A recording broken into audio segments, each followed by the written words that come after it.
Hello friends, आपका स्वागत है द सीक्रेट रून्स नॉवल एक्सप्लेनेशन में। चलिए स्टार्ट करते हैं। अध्याय 21। चूफैंग लकड़ी के टुकड़े की तरह वहीं जड़वत खड़ा रहा।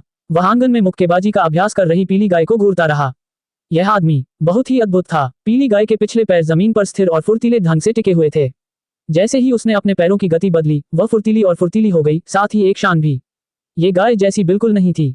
चूफैंग ने बगल से देखा और बहुत आश्चर्यचकित हुआ। पीले मवेशी ने उसकी तरफ देखा पर रुका नहीं। उसका चेहरा अहंकार और अवर्णनीय अहंकार से भरा था। उसके घूंसों की ताकत बढ़ती गई और पल भर में बेहद दमनकारी हो गई।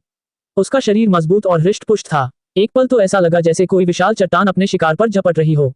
उसकी मुट्ठियों से हवा का झोंका निकल रहा था और वह अदम्य शक्ति से नीचे झपटा। अगले ही पल ऐसा लगा जैसे कोई तावटी आकाश को निगल रहा हो। चूफैंग डर के मारे उछल पड़ा। पीली गाय की मुक्केबाजी की तकनीक कुछ डरावनी थी। हालांकि वह पहले कभी उसके संपर्क में नहीं आया था, फिर भी वह जानता था कि वह बेहद शक्तिशाली है। पीली गाय को खुद पर बहुत गर्व था। उसने अपनी मुक्केबाजी की तकनीक को और निखारा और भी असाधारण बन गई। हालांकि जब उसने चूफैंग की ओर फिर से देखा तो उसकी अभिव्यक्ति रुक गई। उसने पाया कि चूफैंग के हाथ खाली थे। वह अपना कम्युनिकेटर वापस नहीं लाया था। उसने तुरंत मुक्का मारना बंद कर दिया और चूफैंग को नजरअंदाज कर दिया। ये काफी व्यवहारिक था। चूफैंग अभी भी हैरान था। ये क्यों रुक गया? उसने अभी तक काफी कुछ नहीं देखा था। अभी अभी जो मुक्केबाजी तकनीक देखी वह बहुत ही असाधारण थी। पहले तो वह थोड़ा उलझन में था। उसे समझ नहीं आ रहा था कि यह गाय क्यों हार मान रही है। लेकिन ध्यान से देखने पर उसने देखा कि पीली गाय बीच बीच में चुपके से उसे देख रही थी, मानो कुछ पक्का करने की कोशिश कर रही हो। उसे तुरंत समझ आ गया, ये व्यक्ति वास्तव में संचारक के बारे में सोच रहा था। येलो कैटल, मैंने तुम्हारे लिए कम्युनिकेटर का सबसे नया मॉडल चुना है। ये बहुत ही हाई एंड और खूबसूरत दिखता है। हालांकि मैं अभी पर्याप्त पैसे नहीं लाया हूँ। मैं वापस आकर कुछ पैसे निकालूंगा और तुरंत तुम्हारे लिए इसे खरीद लूंगा। पीली गाय के कान खड़े हो गए। ये शब्द सुनते ही उसने तुरंत अपना मुंह चौड़ा किया और एक खामोश हंसी हंसी। ये हंसी उपहास की नहीं, बल्कि खुशी की एक दुर्लभ हंसी थी। चूफैंग ने मन ही मन कोसा, यह शापित गाय सचमुच व्यवहारिक थी। उसी समय येलो कैटल ने फिर से मुट्ठी हिलाने का नाटक किया और कुछ इशारे किए। फिर उसने मुंह में सफेद गैस थूक दी, इसे इस शर्मनाक स्थिति से बाहर निकलने का रास्ता बताते हुए दिन का अंत माना जा सकता है। चूफैंग अवाक रह गया। क्या उन्हें इतनी दूर जाना था? उन्होंने लड़ाई तो बंद कर दी थी, फिर भी उन्हें जबरदस्ती बात समेटनी थी। हालांकि उसने देखा कि पीला बैल बहुत शांत और संयमित था, इसलिए उसने ऐसा दिखावा किया जैसे उसे कुछ भी पता नहीं है। पीली गाय ने देखा कि वह वहीं निश्चल खड़ा है, तो उसने आवाज लगाई और उसे बुलाने लगी। चूफैंग बिना एक शब्द कहे मुड़ा और सीधा आधा मील दूर एक पुराने सामान की दुकान की ओर चल पड़ा। अंदर घुसते ही वह चिल्लाया, अंकल लियू, मुझे अपना सबसे पुराने जमाने का सबसे सस्ता कम्युनिकेटर बेच दो। छोटे चूफैंग, तुम कब वापस आए? अंकल लियू ने अपना मोटा चश्मा ऊपर किया और मुस्कुराते हुए चूफैंग की ओर देखा। मैं कुछ दिन पहले वापस आया। अंकल लियू, बहुत समय हो गया। कैसे हो? चूफैंग ने मुस्कुराते हुए उनका अभिवादन किया। मैं ठीक हूँ, लेकिन आपको पुराने जमाने का कम्युनिकेटर क्यों चाहिए? क्या आजकल के युवाओं को नया कम्युनिकेटर पसंद नहीं आता? अंकल लियू हैरान थे। मैं उपयोगी हूँ, हालांकि इससे कोई फर्क नहीं पड़ता कि फंक्शन पुराना है, जब तक ये नया दिखता है। चूफैंग ने जोर दिया। हालांकि यह एक पुराने सामान की दुकान है, लेकिन कोई भी पुराने जमाने के कम्युनिकेटर खरीदने को तैयार नहीं है, इसलिए मेरे पास उनमें से ज्यादा नहीं है, अंकल लियू ने कहा। उसने अलमारियों में खूब खोजबीन की और आखिरकार कुछ चीजें ढूंढ निकाली। ये चीजें आमतौर पर बिक नहीं सकती थी। जब तक कुछ पुराने जमाने के शौकीन लोग इन्हें न खरीद लें, इनका कोई मोल नहीं था।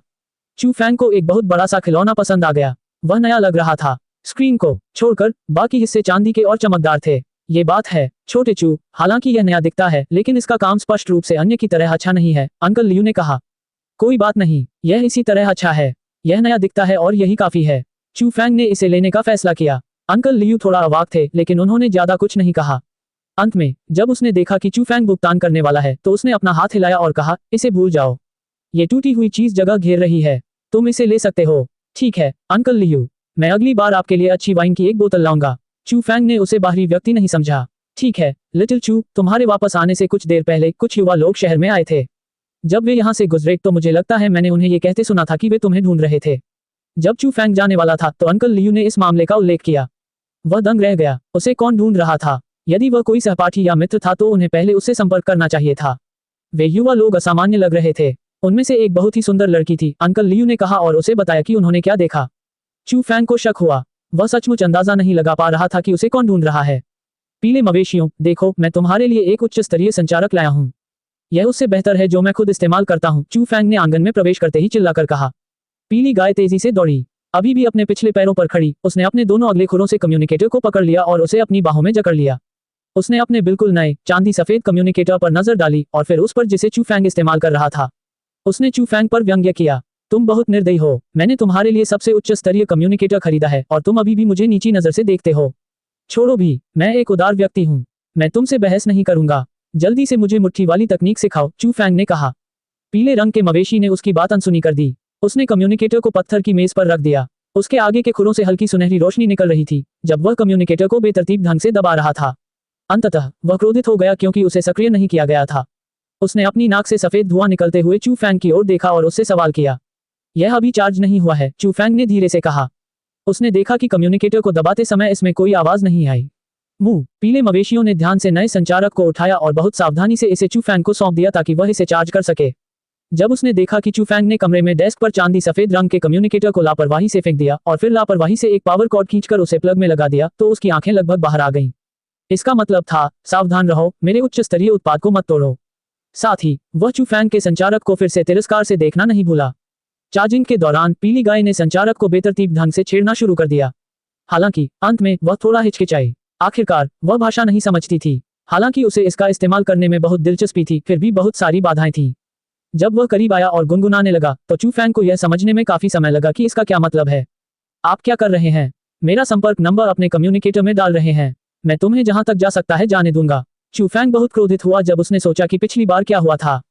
पीले मवेशियों को इस चीज में बहुत दिलचस्पी थी जो हजारों मील दूर लोगों के साथ संवाद कर सकती थी, लेकिन चू फैंग कैसे सहमत हो सकता था?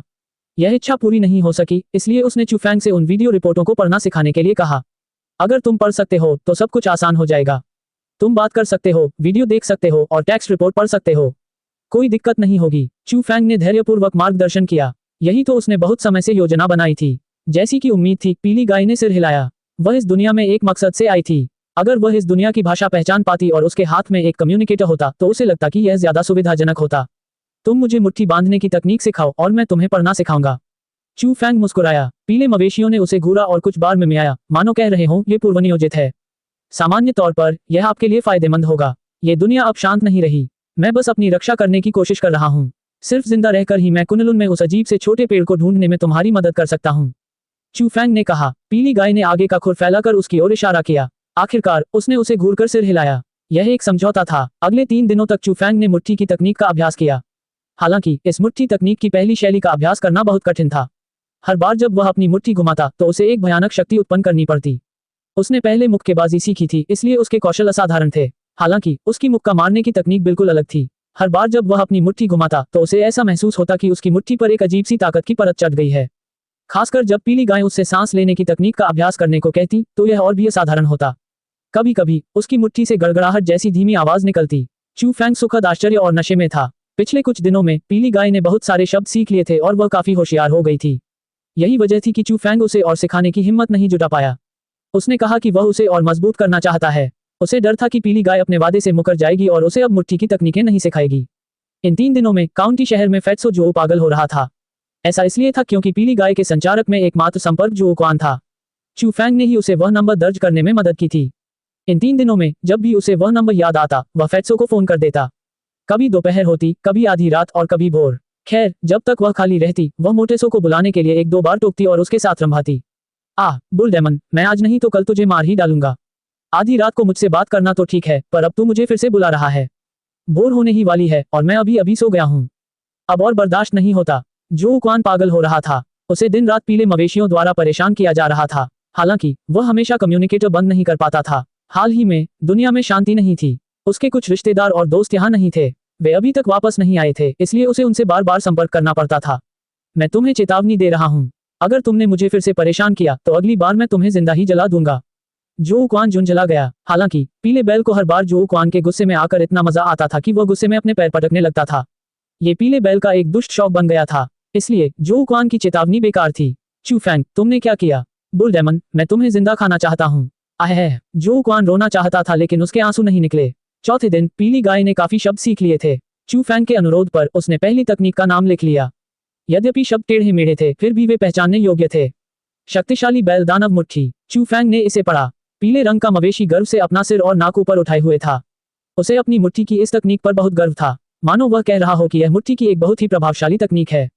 ये नाम बहुत पुराने जमाने का है, चू फैंग ने कहा। मुंह पीली गाय गुस्से से आग बबूला हो गई। उसने इतनी जोर से दहाड़ा कि कमरा कांप उठा। तुम घर की रखवाली करो, मैं थोड़ी देर के लिए बाहर जा रहा हूँ। चू फैंग घर से बाहर छिप गया। वह झाओ सान्य के घर क्रॉसबो लेने गया। समय के हिसाब से उसे पॉलिश किया हुआ होना चाहिए था। झाओ सान्या की हथियार कार्यशाला में बहुत से लोग थे। दुनिया में हो रहे बदलावों के कारण हर कोई आत्मरक्षा के लिए कुछ हथियार खरीदना चाहता था।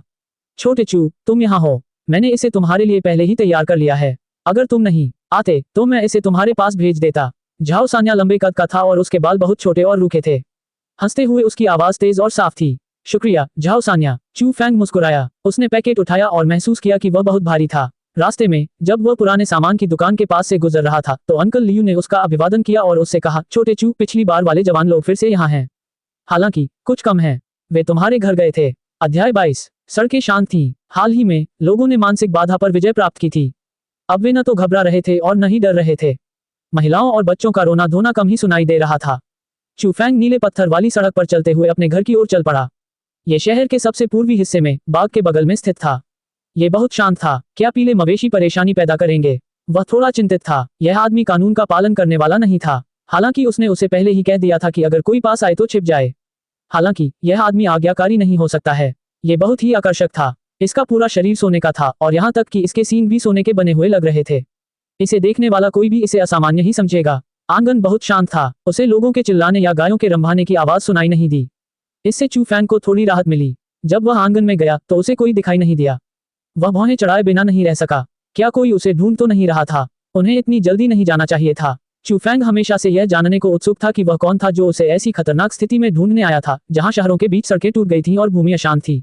इस बार वह इसे चूकना नहीं चाहता था। उसे पता होना चाहिए। अचानक दूसरी मंजिल पर अध्ययन कक्ष की बालकनी पर एक आकृति प्रकट हुई। वह एक मंद मुस्कान वाला युवक था। वह बालकनी पर खड़ा होकर चू फैंग को देखने लगा। चू फैंग थोड़ा नाखुश था। उसने ऐसे व्यक्ति को पहले कभी नहीं देखा था। किसी अजनबी का मालिक की भावनाओं की परवाह किए बिना उसके अध्ययन कक्ष में घुस आना बहुत ही शिष्टता थी। खास तौर पर यह व्यक्ति बहुत शांत था। वह बिना कुछ बोले वहीं खड़ा रहा। वह बस चू फैंग को उदासीनता से देख रहा था, मानो वह इस जगह का मालिक हो। तुम कौन हो? चू फैंग ने पूछा। क्या यह उन युवकों में से एक था जिनका जिक्र अंकल लियू ने किया था? लेकिन वह उसे नहीं जानता था। जुओ जून, युवक ने जवाब दिया। वह दूसरी मंजिल की बालकनी से नीचे कूदा और आंगन में उतरा। उसकी चाल फुर्तीली और साफ थी। वह मध्यम कद का था, गेहुआ रंग, छोटे छोटे कड़े बाल और तीखी आंखें। वह सुंदर तो नहीं था, लेकिन उसका स्वभाव बहुत अच्छा था। जुओ जून नाम का ये युवक कोई आम इंसान नहीं लग रहा था। वह किसी सिपाही जैसा लग रहा था जो साल भर जंगल में दिखाई देता है। हालांकि शायद ऐसा नहीं था। उसके व्यक्तित्व में एक तीखा और अहंकारी भाव था। जाहिर था कि वह हुक्म सुनने वाला इंसान नहीं था। मैं तुम्हें नहीं जानता। चू फैंग ने उसे घूर कर देखा। क्या अब हम एक दूसरे को नहीं जानते? जुओ जून ने कहा। वह बहुत शांत था। उसने चू फैंग को ऊपर से नीचे तक गौर से देखा। चू फैंग बेहद निराश था। यह उसका अपना घर था, पर यह व्यक्ति मेहमान से मेजबान बन गया था। उसे उसकी भावनाओं की जरा भी परवाह नहीं थी और वह उस पर कुछ ज्यादा ही दबाव डाल रहा था। अगर और कुछ नहीं है तो कृपया चले जाओ। मैं तुम्हें नहीं जानता। चू फैंग ने उसे जाने के लिए कहा। क्या तुम्हें लगता है कि मैं अपनी मर्जी से इस घटिया जगह पर आया हूँ? मुझे तो बस ये देखने के लिए बुलाया गया था कि तुम कैसे हो। जुओ जुन ने कहा। उसे ऐसा करने के लिए किसने कहा? जुओ जुन ने कोई जवाब नहीं दिया। उसने चू फैंग के चारों ओर चक्कर लगाया और उसे सिर से पैर तक गौर से देखा। जब से वे पहली बार मिले थे तब से वह चू फैंग को गौर से देख रहा था और अब वह और भी ज्यादा बेकाबू हो गया था। वो बस थोड़ा ज्यादा सुंदर है। इसके अलावा उसमें कुछ खास नहीं है। जुओ जुन ने निष्कर्ष निकाला। स्वधर्मी। चू फैंग को और भी ज्यादा घिन आ रही थी। वे पहली बार मिले थे और एक दूसरे को समझ नहीं पा रहे थे। भला उन्हें क्या पता होगा? फिर भी ये व्यक्ति ऐसे नतीजे पर पहुंच गया था। इससे नफरत मत करो। मैं तुम्हें सच बता रहा हूँ। मैं ये कहकर आपकी कुछ इज्जत बचा रहा हूँ कि आप साधारण हैं। जुओ जुन ने साफ साफ कहा। उसकी आंखें तेज थीं और वह चू फैंग को गौर से देख रहा था। तुम जैसे लोगों को तो बस साधारण ही माना जा सकता है। दुनिया अब बदल गई है। मुझे लगता है कि अगर कोई दुर्घटना न हुई तो तुम पदानुक्रम में सबसे नीचे चले जाओगे। क्या तुम पागल हो? चू फैंग बेहद निराश था। उस व्यक्ति का लहजा ऐसा था मानो वह उसे उपदेश दे रहा हो। मानो वह किसी बहुत ऊंचे स्थान पर खड़ा होकर उसे जीवन के बारे में सलाह दे रहा हो। यहाँ से चले जाओ। चू फैंग ने आंगन के द्वार की ओर इशारा किया। चले जाओ। जुओ जुन की आंखें बहुत तेज थीं, मानो उनमें कांटे भरे हों। उसकी सांवली त्वचा और छोटे बालों के साथ ये साफ जाहिर था कि वह एक सख्त इंसान था।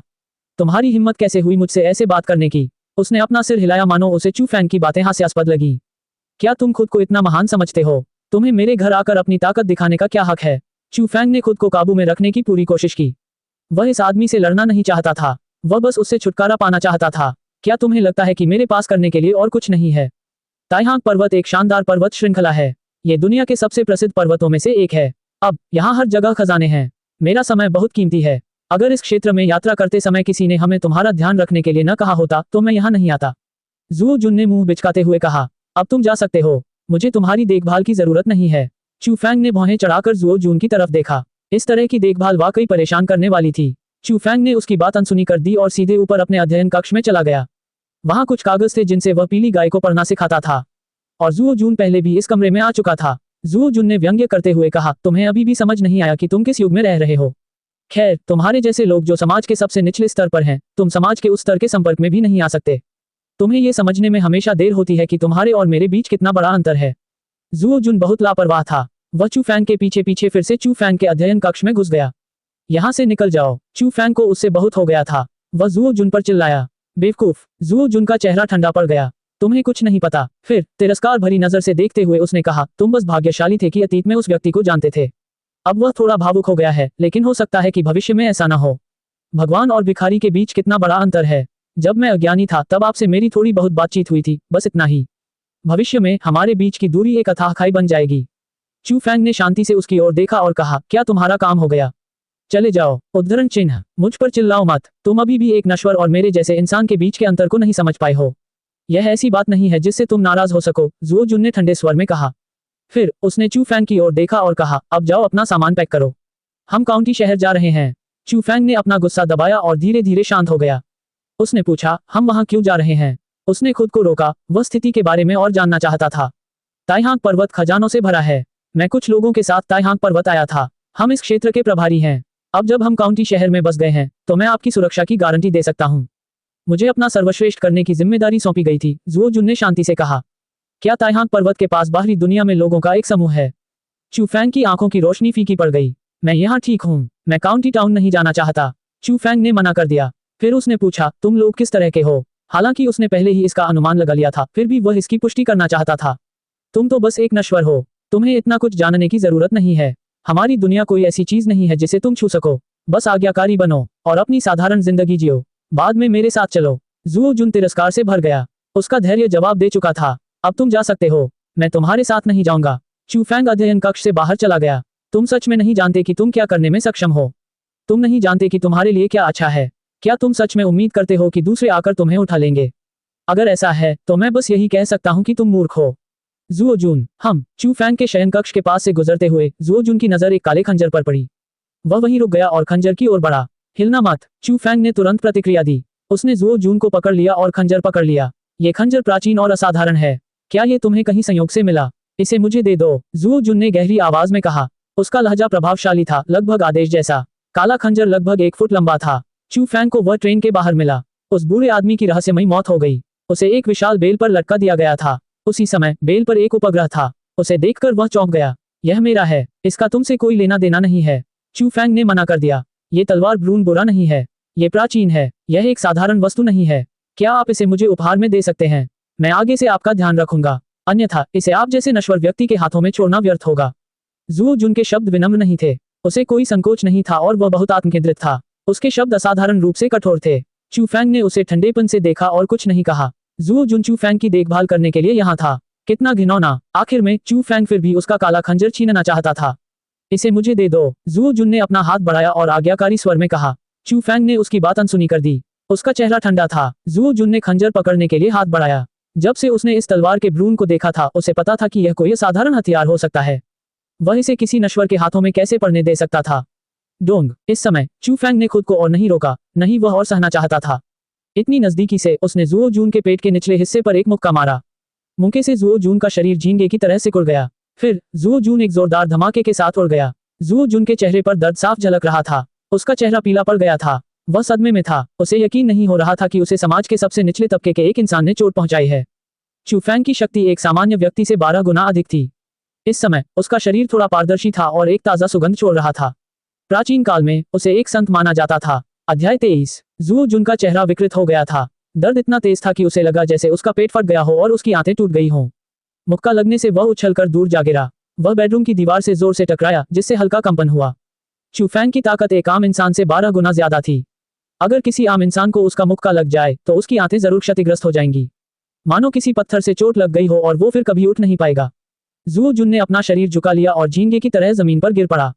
हालांकि वह बहुत जिद्दी था। दर्द सहते हुए उसने दोनों हाथों से खुद को जमीन से ऊपर उठाया और वापस लड़ने के लिए उछलने ही वाला था।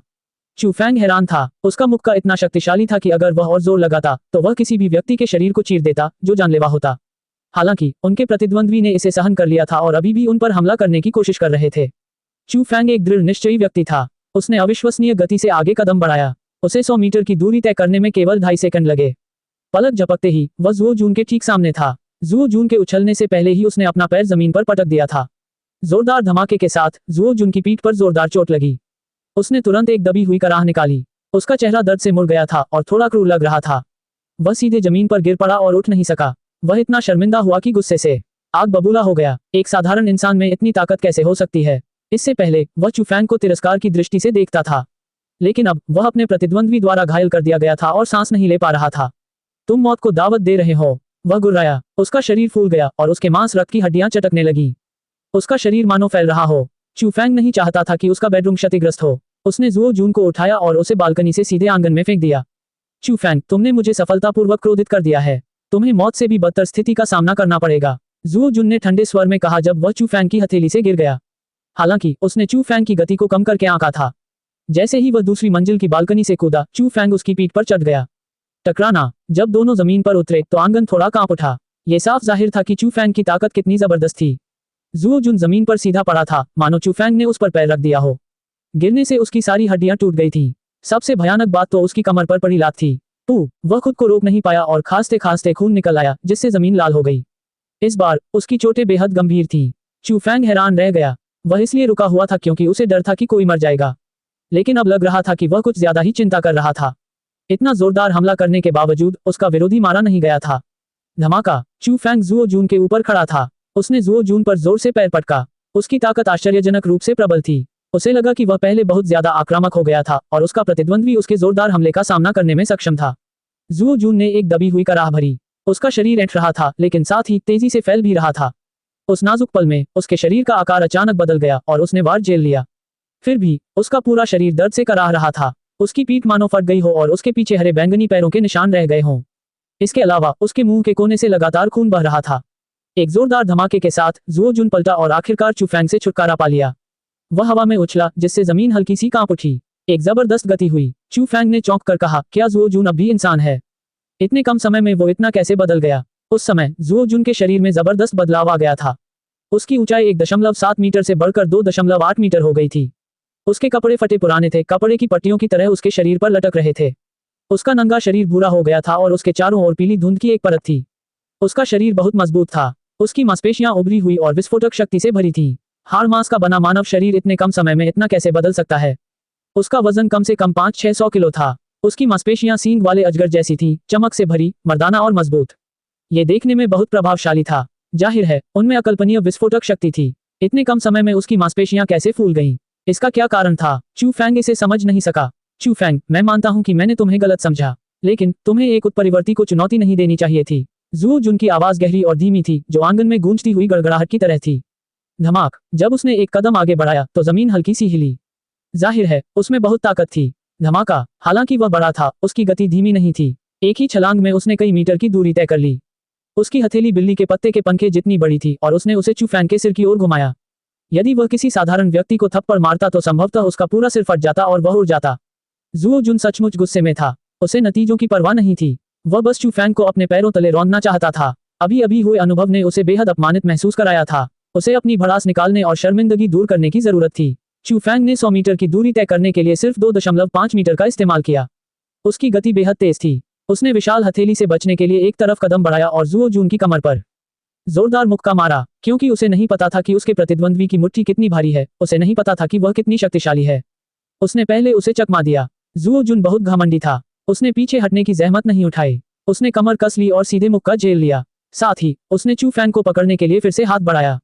वह उसे अपने हाथ में जकड़ लेना चाहता था। चू फैंग को अपनी मुट्ठियों में हल्की सुन्नता महसूस हुई, जबकि जुओ जून लड़खड़ाकर कुछ कदम पीछे हट गया। चू फैंग की मुट्ठी में ऐसा लगा जैसे किसी डोल से चोट लगी हो। उसके चेहरे पर दर्द के भाव साफ दिखाई दे रहे थे। उसे उम्मीद नहीं थी कि इस रूप में भी उसे दर्द महसूस हो सकता है। कितना ताकतवर था वो इंसान। किसी को यह पता होना चाहिए था कि वह इस समय एक विशेष अवस्था में है, लगभग किसी पौराणिक अवस्था के करीब। प्राचीन काल में उसे युद्ध कला का एक उच्च कोटि का विशेषज्ञ माना जाता था। इसके अलावा वह निरंतर विकसित हो सकता है। भविष्य में उसे भगवान कहना कोई अतिशयोक्ति नहीं होगी। इन दिनों वह आत्मविश्वास से भरपूर था। उसे लग रहा था जैसे वह नश्वर संसार से ऊपर उठकर दिव्यता के क्षेत्र में प्रवेश कर गया हो। वह हम लोगों से बिल्कुल अलग दुनिया में खड़ा था। दरअसल पिछले कुछ दिनों से वह जय था। उसने एक भूखे बाघ को वश में कर लिया था और एक खूंखार जानवर को अपने नंगे हाथों से मार डाला था। वह जय था। अब एक साधारण व्यक्ति जो अभी तक उत्परिवर्तित नहीं हुआ था और अपनी सामान्य अवस्था में था, उसके हमले को रोक सकता था। उसे आश्चर्य क्यों न होता। जू जुन की पुतलियां सिकुड़ गईं और ठंडी पड़ गईं। वह इस व्यक्ति को जिंदा नहीं छोड़ सकता था। भले ही बाद में उसे दोषी ठहराया जाए, उसे मारना ही होगा। जब उसने अपनी मुट्ठियां भींची तो उसके शरीर से एक धुंधली पीली गैस निकली। यह उसके खाकी शरीर जैसी ही थी और एक हिंसक आभा निकली। एक अनिश्चित मुक्के के बाद चू फैंग को यकीन हो गया कि वह अपने प्रतिद्वंद्वी के जोरदार मुक्के को रोक सकता है। वे दोनों एक ही स्तर पर थे, इसलिए उसे डरने की जरूरत नहीं थी। जुओ जुन गुर्राया। उसका शरीर मानो आधा फुट और फैल गया हो। उसकी हथेली ने चू फैंग पर जोर से थप्पड़ मारा, मानो कोई अजय अधिपति हो। इतना विशाल शरीर और इतना अविश्वसनीय रूप से मजबूत कि ऐसा लगता था जैसे वह किसी अन्य जाति का हो। चू फैंग जरा भी नहीं हिला, बल्कि उसने अपनी पूरी ताकत लगा दी। उसकी ताकत एक आम इंसान से 12 गुना ज्यादा थी। उस भयानक गति के साथ उसकी मुट्ठियां इतनी मजबूत थीं कि एक पत्थर भी तोड़ सकती थी। बैंग बैंग बैंग, दोनों में लड़ाई हुई। चू फैंग ने न सिर्फ उस पर वार करने की हिम्मत दिखाई, बल्कि अपनी अलौकिक गति का इस्तेमाल करके उसकी तरफ दौड़कर भयंकर हमले भी किए।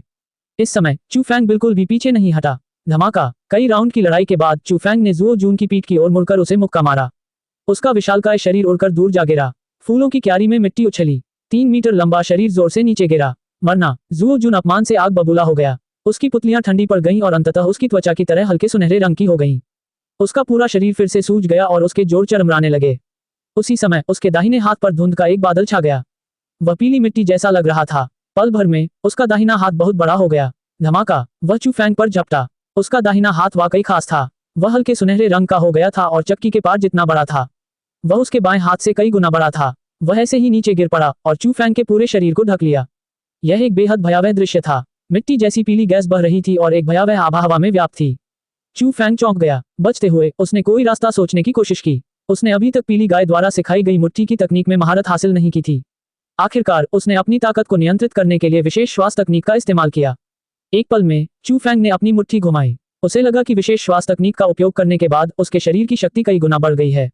वह हमले का सीधा सामना करने से खुद को रोक नहीं सका। हर तरफ खून बिखरा हुआ था। शीहाओ की मुक्का सीधे चक्की के पार जितनी बड़ी हथेली में धंस गई। दृश्य इतना भयावह था कि वह खुद भी दंग रह गया। जुओ जुन बुरी तरह चीखा। उसका चेहरा पीला पड़ गया था और वह लड़खड़ाकर पीछे की ओर गिर रहा था। उसकी हथेली से लगातार खून बह रहा था। उसके शरीर के जोड़ों से चटचटाहट की आवाज आ रही थी। उसका शरीर सिकुड़ रहा था, मानो उसमें से हवा निकल रही हो। कुछ ही देर बाद वह अपनी सामान्य ऊंचाई पर लौट आया। उसके शरीर के चारों ओर की मिट्टी जैसी पीली गैस छट गई। उसका पूरा शरीर हताश और निस्तेज हो गया। वह जमीन पर गिर पड़ा और दर्द से चीख पड़ा। क्या यही वह शक्ति है जो तुम्हें मनुष्यों को नीची दृष्टि से देखने के लिए मिली है?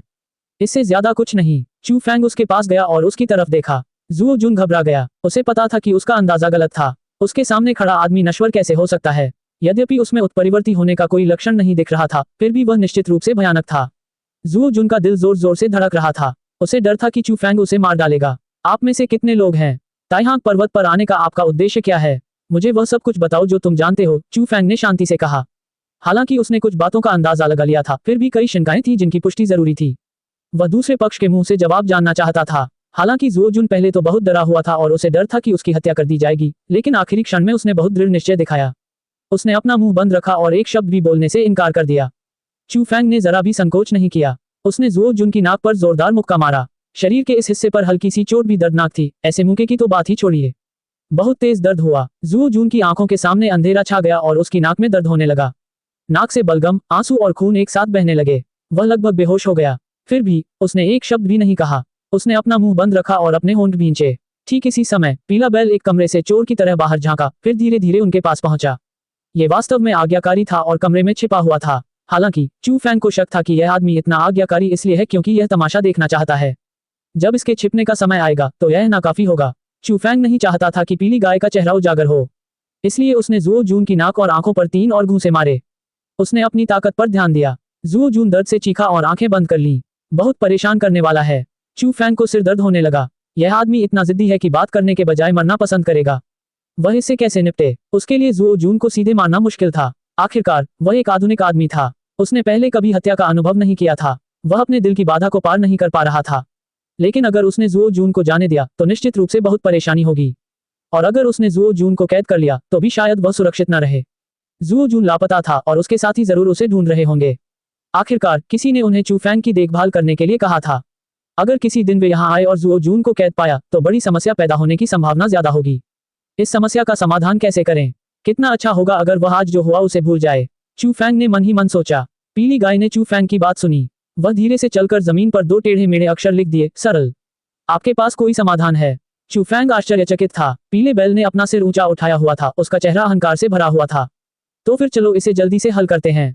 चू फैंग बहुत खुश हुआ और आग्रह किया। पीली मवेशी धीरे धीरे जुओ जून की ओर बढ़ी। उसने कुछ देर उसे देखा और फिर अचानक जुओ जून के सिर पर पैर रख दिया। धमाक धमाक, उसने जुओ जून के सिर पर 2 बार जोर से पैर रखा। कोमल रहो, ये टूट जाएगा। चू फैंग चौंक गया और जल्दी से उसे रोकने लगा। वह जानता था कि यह गाय कितनी ताकतवर है। उसे उम्मीद नहीं थी कि यह जुओ जून पर पैर रख देगी। जुओ जून चीखा और फिर बेहोश हो गया। हालांकि वह बेहोश था, फिर भी वह छटपटा रहा था, मुंह से झाग निकल रहा था और सिर हिला रहा था। ये किस तरह का समाधान है? चू फैंग ने पूछा। पीली मवेशी ने फिर धीरे से जमीन पर लिखा। वह अभी भी टेढ़ा मेढ़ा था, लेकिन इस बार उसने 3 शब्द लिखे, भूलने की बीमारी। अध्याय 24। चू फैंग ने पीली गाय को अजीब नजरों से देखा। उसने सोचा था कि यह आदमी कुछ अजीबोगरीब करतब दिखाएगा और वह अपनी आंखें खोलने को तैयार था। किसने सोचा था कि नतीजा ऐसा निकलेगा? क्या तुम्हें यकीन है कि यह इतना आसान है? उसे थोड़ा शक हुआ। क्या इतनी भद्दी और अकुशल तरकीब काम करेगी? उन्हें हमेशा लगता था कि येलो कैटल विश्वसनीय नहीं है। पीली गाय बिल्कुल शांत थी। उसने धीरे से जमीन पर कुछ भद्दे शब्द लिखे, महान मार्ग सरल है। चू फैंग हक्का बक्का रह गया। उसकी जबान बिल्कुल बंद थी। आखिरकार उसे सचमुच कसम खाने का मन हुआ। आपने 2 बार अपने खुरों को पटका। ये वास्तव में सरल था, लेकिन क्या इसे महान मार्ग सरल कहा जा सकता है? मेरा सिर पहाड़ से कुचल गया है। मैं मर जाऊंगा। जमीन पर जुओ जून मुंह से झाग निकाल रहा था और बेतुकी बातें कर रहा था। साफ दिख रहा था कि दोनों खुरों ने उसे कितना नुकसान पहुंचाया था। उसका दिमाग चकरा गया था। बेहोश होने के बावजूद वह दर्द से चीख रहा था। उसे लग रहा था जैसे उसका सिर कुचल दिया गया हो। वो ठीक है, क्या कोई परिणाम होगा? अगर वह नहीं उठा तो बहुत परेशानी होगी। चू फैंग थोड़ा चिंतित था। इससे पहले वह अभी भी येलो कैटल के तरीकों पर सवाल उठा रहा था, लेकिन अब ऐसा लग रहा था कि उसे जुओ जून की चोटों की सीमा के बारे में अधिक चिंतित होना चाहिए। पीला मवेशी अपने वजन पर नियंत्रण रखना नहीं जानता था। सबसे बड़ी बात, वह अच्छा इंसान नहीं था। उसे सचमुच नहीं पता था कि उसके 2 खुरों का क्या नतीजा होगा। जुओ जून की हालत देखकर चू फैंग को बहुत दर्द महसूस हुआ। हालांकि जुओ जून बेहोश हो गया था, वह जमीन पर पड़ा था, ऐंठ रहा था। वह बिल्कुल भी नहीं रुक पा रहा था। क्या यही कहावत है कि बुरे लोगों के अपने बुरे मवेशी होते हैं? चू फैंग बुदबुदाया। उसने जुओ जून के शरीर में टटोला कि कहीं कोई अजीब चीज तो नहीं है। खंजर और तलवारें मिश्र धातु से बनी थी। हालांकि वे असाधारण थी, फिर भी उनकी तुलना काले खंजर से नहीं की जा सकती थी। इसके अलावा खाने पीने जैसी कुछ विविध चीजें भी थीं। आखिरकार चू फैंग ने जुओ जून की छाती से एक जानवर की खाल का नक्शा निकाला। वह पुराना नहीं लग रहा था। उसे हाल ही में बनाया गया होना चाहिए था। कागज के मानचित्र आसानी से क्षतिग्रस्त हो जाते थे और चमड़े के मानचित्रों को सुरक्षित रखना आसान था। खासकर जुओ जून, उसका शरीर पल भर में 3 मीटर ऊंचे विशालकाय में बदल सकता था। वह एक पीले रंग की धुंध से घिरा हुआ था, जो उसके शरीर पर मौजूद वस्तुओं को आसानी से नुकसान पहुंचा सकती थी। जानवर की खाल को विशेष रूप से संसाधित करने के बाद चमड़ा बहुत मुलायम और करीने से मोड़ा हुआ था। जब उसे खोला गया तो वह वास्तव में बहुत बड़ा था और जमीन के एक बड़े हिस्से को ढक रहा था। ये ताइहांग पर्वतमाला के स्थलाकृतिक मानचित्र का हिस्सा था। कुछ 100 मील के दायरे में सब कुछ बहुत बारीकी से चिन्हित किया गया था। हर पर्वत शिखर साफ दिखाई दे रहा था। वहां कुछ पहाड़ ऐसे हैं जिन्हें मैंने पहले कभी नहीं देखा। चू फैंग का घर यहीं था, इसलिए वह स्वाभाविक रूप से ताइहांग पर्वतों से परिचित था। उसने अनुमान लगाया कि यह चित्र हाल ही में बनाया गया होगा, क्योंकि इसमें उन आदिम पर्वतों का अचानक प्रकट होना शामिल है। उसका चेहरा खिल उठा। यह नक्शा उसके लिए बहुत उपयोगी था। उसने ध्यान से देखा और पाया कि जानवरों की खाल के नक्शे पर कुछ खास निशान थे। कुछ जगहों पर काली खोपड़ियां बनी थीं और कुछ पहाड़ों पर फसल शब्द लिखा था। इसके अलावा कुछ पहाड़ों को लाल स्याही से घेरा गया था। वहां ज्यादा निशान तो नहीं थे, लेकिन वे बहुत आकर्षक थे और लोग पहली नजर में ही उन्हें पहचान लेते थे। कहने की जरूरत नहीं कि उन जगहों में जरूर कुछ अजीब था। जानवर छिपाने का नक्शा पीछे छोड़ दें। चू फैंग ने कुछ देर सोचा, लेकिन आखिरकार हार मान ली। उसने कागज का एक टुकड़ा निकाला और उसे जानवर की खाल के चित्र से मिलाकर बहुत ही कम समय में उसकी एक प्रति बना ली। चलो जल्द से जल्द इस उपद्रवी से छुटकारा पाएं। चू फैंग जुओ जून को गोद में उठाकर घर से निकला और बाग में दाखिल हुआ। यह शहर का सबसे पूर्वी हिस्सा था, इसलिए लोगों के लिए वहां से गुजरना बहुत आसान था। चू फैंग की वर्तमान शारीरिक शक्ति और गति के साथ जुओ जून को उठाना उसके लिए बहुत आसान था। वह एक ही सांस में 20 मील से अधिक दौड़ा, जंगल से गुजरा और जुओ जून को एक टूटी हुई डामर सड़क पर गिरा दिया। जुओ जून अभी भी कोमा में था। चू फैंग बार बार सड़क की तरफ देख रहा था। सड़क के दोनों ओर गेहूं के खेत थे। जंगल से बहुत दूर था, इसलिए कोई जंगली जानवर नहीं हो सकता था। वह मुड़ा और चला गया। शहर शांत था, क्योंकि लोग अब घबराए हुए नहीं थे। हाल के दिनों में कुछ युवा लोग बाहर निकलने का रास्ता ढूंढने लगे थे। वे आत्मरक्षा के लिए चाकू और अन्य सामान लेकर आए थे और काउंटी की ओर बढ़ने की कोशिश कर रहे थे। उन्होंने सोचा कि काउंटी और प्रांतीय राजधानी अधिक आबादी वाली है, इसलिए यह अधिक सुरक्षित हो सकता है। हालांकि कुछ लोगों के काउंटी में सफलतापूर्वक प्रवेश करने के बाद उन्हें ऐसा नहीं लगता था। काउंटी के ठीक बगल में दो प्राचीन पहाड़ थे। वे इतने ऊंचे थे कि बादलों तक पहुंचते थे। वे काउंटी के बहुत करीब थे। पहाड़ों पर स्पष्ट रूप से तरह तरह के खूंखार पक्षी और जानवर दिखाई दे रहे थे, जैसे 2 मीटर लंबा चांदी का सेंटीपीड। ये सफेद सांप जैसा दिखता था और बाकी सभी जीव उससे दूर भाग रहे थे। कुछ लोगों ने लाल लाल पक्षियों को, बाघों और तेंदुओं को अपना भोजन बनाते हुए भी देखा। यह एक खूनी दृश्य था। कुछ लोगों ने 2 पहाड़ों के बीच एक घर के आकार की मकड़ी को लटकते हुए भी देखा। अचानक उसने एक जाला फैलाया और 10 मीटर लंबे एक विशालकाय पक्षी को आसमान से नीचे खींच लिया। यह एक खूनी और क्रूर दृश्य था। वहां कई ऐसे जीव थे जिन्हें पहले कभी नहीं देखा गया था, लेकिन वे सभी काउंटी के बाहर पहाड़ों पर दिखाई दिए। लोग भयभीत क्यों नहीं होंगे?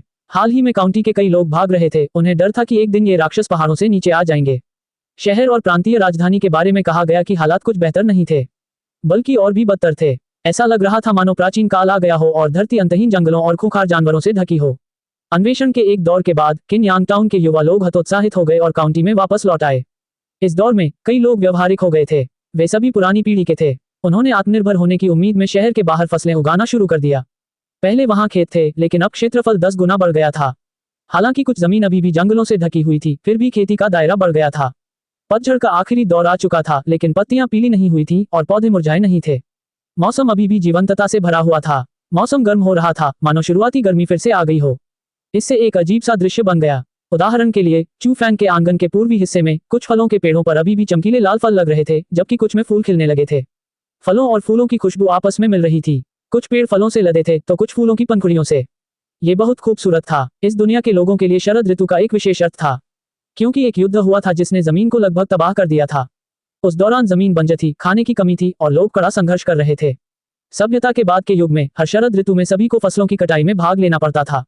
बाद में जब कठोर परिस्थितियां बदल गईं और लोग फिर से समृद्ध हो गए, तब भी यह धीरे धीरे एक आदत बन गई।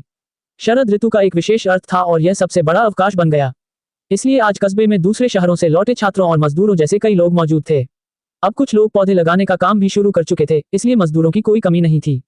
चूफैंग ने कोल्ड स्टोरेज रूम पर नजर डाली। ऊपर नीचे रखा खाना अब लगभग खाली हो चुका था, क्योंकि पीली गायें बहुत ज्यादा खा सकती थी। अब जब सभी बड़े स्टोर खाली हो गए हैं, तो संसाधनों की कमी हो गई है। मुझे कोई रास्ता सोचना होगा। चूफैंग ने पहले मुक्केबाजी का अभ्यास करने का फैसला किया था कि वह पहाड़ों में सुरक्षित रूप से प्रवेश कर सके और बाहर निकल सके। ऐसा इसलिए था क्योंकि वह कुछ जंगली जानवरों का शिकार करना चाहता था। उस जमाने में जब खाना और कपड़ा एक बड़ी समस्या थी, शरीर की जरूरतों को पूरा करने के लिए मांस से बेहतर कुछ नहीं था।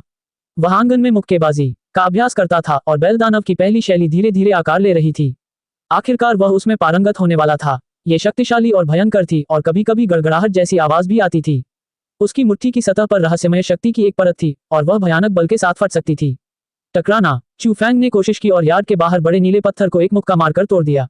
क्या यह अभी भी इंसानी हथेली है? चूफैंग दंग रह गया। आधा मीटर ऊंचा नीला पत्थर टूटकर बिखर गया। इस तरह का मुट्ठी का निशान कितना भयानक था। उन्होंने ध्यान से महसूस किया कि यह शक्ति उपन्यासों में वर्णित आंतरिक शक्ति नहीं थी। यह मुट्ठी पर बंधी एक पतली सी पट्टी जैसी थी। साथ ही उन्होंने पाया कि यदि वे इसे विचित्र श्वास तकनीक के साथ जोड़ दें, तो शक्ति कई गुना बढ़ जाएगी और भी अधिक भयावह हो जाएगी। चूफैंग ने स्पष्ट रूप से अनुमान लगाया कि सांस लेने की तकनीक बहुत शक्तिशाली और रहस्यमय होगी। ये किसी असाधारण मुक्केबाजी तकनीक की शक्ति को भी बढ़ा सकती है। इसमें कोई आश्चर्य की बात नहीं कि पीले मवेशी हर सुबह और रात इसका अभ्यास करते थे। ये बैल दानव मुक्केबाजी के अभ्यास से भी ज्यादा मेहनती था। सुबह सुनहरा सूरज चमकता हुआ निकला। जुओ जुन को सिर में तेज दर्द महसूस हुआ। धीरे धीरे उसे होश आया। उसने अपना सिर थोड़ा हिलाया और उसे लगा जैसे उसका दिमाग बाहर निकल आएगा। मैं कहाँ हूँ? वह लड़खड़ा रहा था और उठने के लिए संघर्ष कर रहा था। उसका चेहरा पीला पड़ गया था और आंखें बेजान थीं। वह बहुत उलझन में था और समझ नहीं पा रहा था कि क्या हो रहा है। उसने अपने फटे पुराने कपड़ों की ओर देखा। क्या वह किसी युद्ध में गया था? काफी देर बाद उसे धीरे धीरे कुछ याद आया। उसने मन ही मन सोचा, मुंह परिवार वाले ने इशारा किया था कि अगर मैं किंग्यांग कस्बे से गुजरा तो उस नश्वर की देखभाल करने के बजाय उसे सबक सिखा सकता हूँ। जुओ जुन ने सोचा, उसे किंग्यांग टाउन जाना चाहिए था। वह यहाँ कैसे बेहोश हो गया? उसे कुछ भी याद नहीं आ रहा था। उसे ऐसा लगा जैसे उसका दिमाग भटक गया हो। उसकी याददाश्त धुंधली हो गई थी और उसे याद नहीं आ रहा था कि उसके बाद क्या हुआ। क्या जब मैं यहाँ आया तो मुझ पर घात लगाकर हमला किया गया था? उसने सोचा। आखिरकार वह लड़खड़ाते हुए किंग्यांग कस्बे की ओर चल पड़ा। चलते हुए उसने व्यंग्य किया, वह तो बस एक नश्वर प्राणी है। भले ही उसकी हालत ठीक न हो, फिर भी मैं उससे आसानी से निपट सकता हूँ। सूरज चमकीला और गर्म था। चूफैंग की सांसों की लय बहुत खास थी। वह सुबह की चमक में सांसें अंदर बाहर कर रहा था। काफी देर बाद आखिरकार उसने दिन भर की सांस लेने की तकनीक पूरी कर ली। जैसे ही वह खड़ा हुआ, उसने जुओ जुन को लड़खड़ाते हुए देखा। वह दरवाजा पकड़े हुए उसकी ओर चल रहा था। चूफैंग दंग रह गया। वह फिर यहाँ क्यों आया था? सबसे पहले उसके दिमाग में यही आया कि पीली गाय भरोसे लायक नहीं है। उसने इस आदमी की याददाश्त नहीं जाने दी और अब वह बदला लेने आया है। बेल दानव, देखो तुमने क्या किया है। चू फैंग चिल्लाया, तुम तो बस एक इंसान हो, मेरे सामने हंगामा मत करो, तुम बहुत शोर मचाते हो। जुओ जुन ने अधीरता से कहा। वह कल से ज्यादा सीधा था, उसने इसे छिपाने की कोशिश नहीं की। वह बहुत असभ्य था, उसका सिर बहुत दर्द कर रहा था। चू फैंग हैरान था, तुम सचमुच अपना स्वभाव नहीं बदल सकते, क्या तुम अपना सबक भूल गए हो? आप मुझे जानते हैं। जुओ जुन को शक हुआ, लेकिन जल्द ही उसका चेहरा काला पड़ गया। चाहे कुछ भी हो, तुम्हें भुगतना ही पड़ेगा। कुछ लोग ऐसे होते हैं जिन तक तुम कभी नहीं पहुंच सकते, यहाँ तक कि उसके आसपास के लोग भी तुम्हें आसानी से कुचल सकते हैं। चू फैंग के चेहरे पर अजीब भाव थे। उसे यकीन था कि जुओ जुन अपनी याददाश्त खो चुका है, लेकिन उसे अभी बहुत पहले की कुछ बातें याद थी। जैसे वह यहाँ परेशान करने आया था। ये वाकई बहुत परेशान करने वाला था। उसे समझ नहीं आ रहा था कि हंसे या रोए। मेरे सिर में दर्द हो रहा है। क्या हुआ? यहाँ आते समय मुझ पर किसने हमला किया? जुओ जुन ने अपना माथा रगड़ा। वह हैरान और गुस्से में था। यही वजह थी कि आज वह इतना बेचैन था। मुझे ऐसा लग रहा है जैसे गधे ने मुझे लात मारी हो। मेरे सिर में बहुत दर्द हो रहा है, उसने मन ही मन कहा। चू फैंग ने यह सुनकर हंसना चाहा, तुम्हें सचमुच गधे ने लात मारी थी? पीली गाय अचानक कमरे से बाहर आ गई। उसने जो कुछ हो रहा था उसे सुना और देखा। उसका चेहरा काला पड़ गया। जुओ जुन ने पीली गाय पर ध्यान नहीं दिया। वह व्यंग्य करता हुआ लड़खड़ाता हुआ चू फैंग की ओर बढ़ा। वह हमला करने ही वाला था। टकराना। चू फैंग ने उसे एक तरफ लात मारी और उसे उड़ा दिया। वह दीवार से टकरा गया।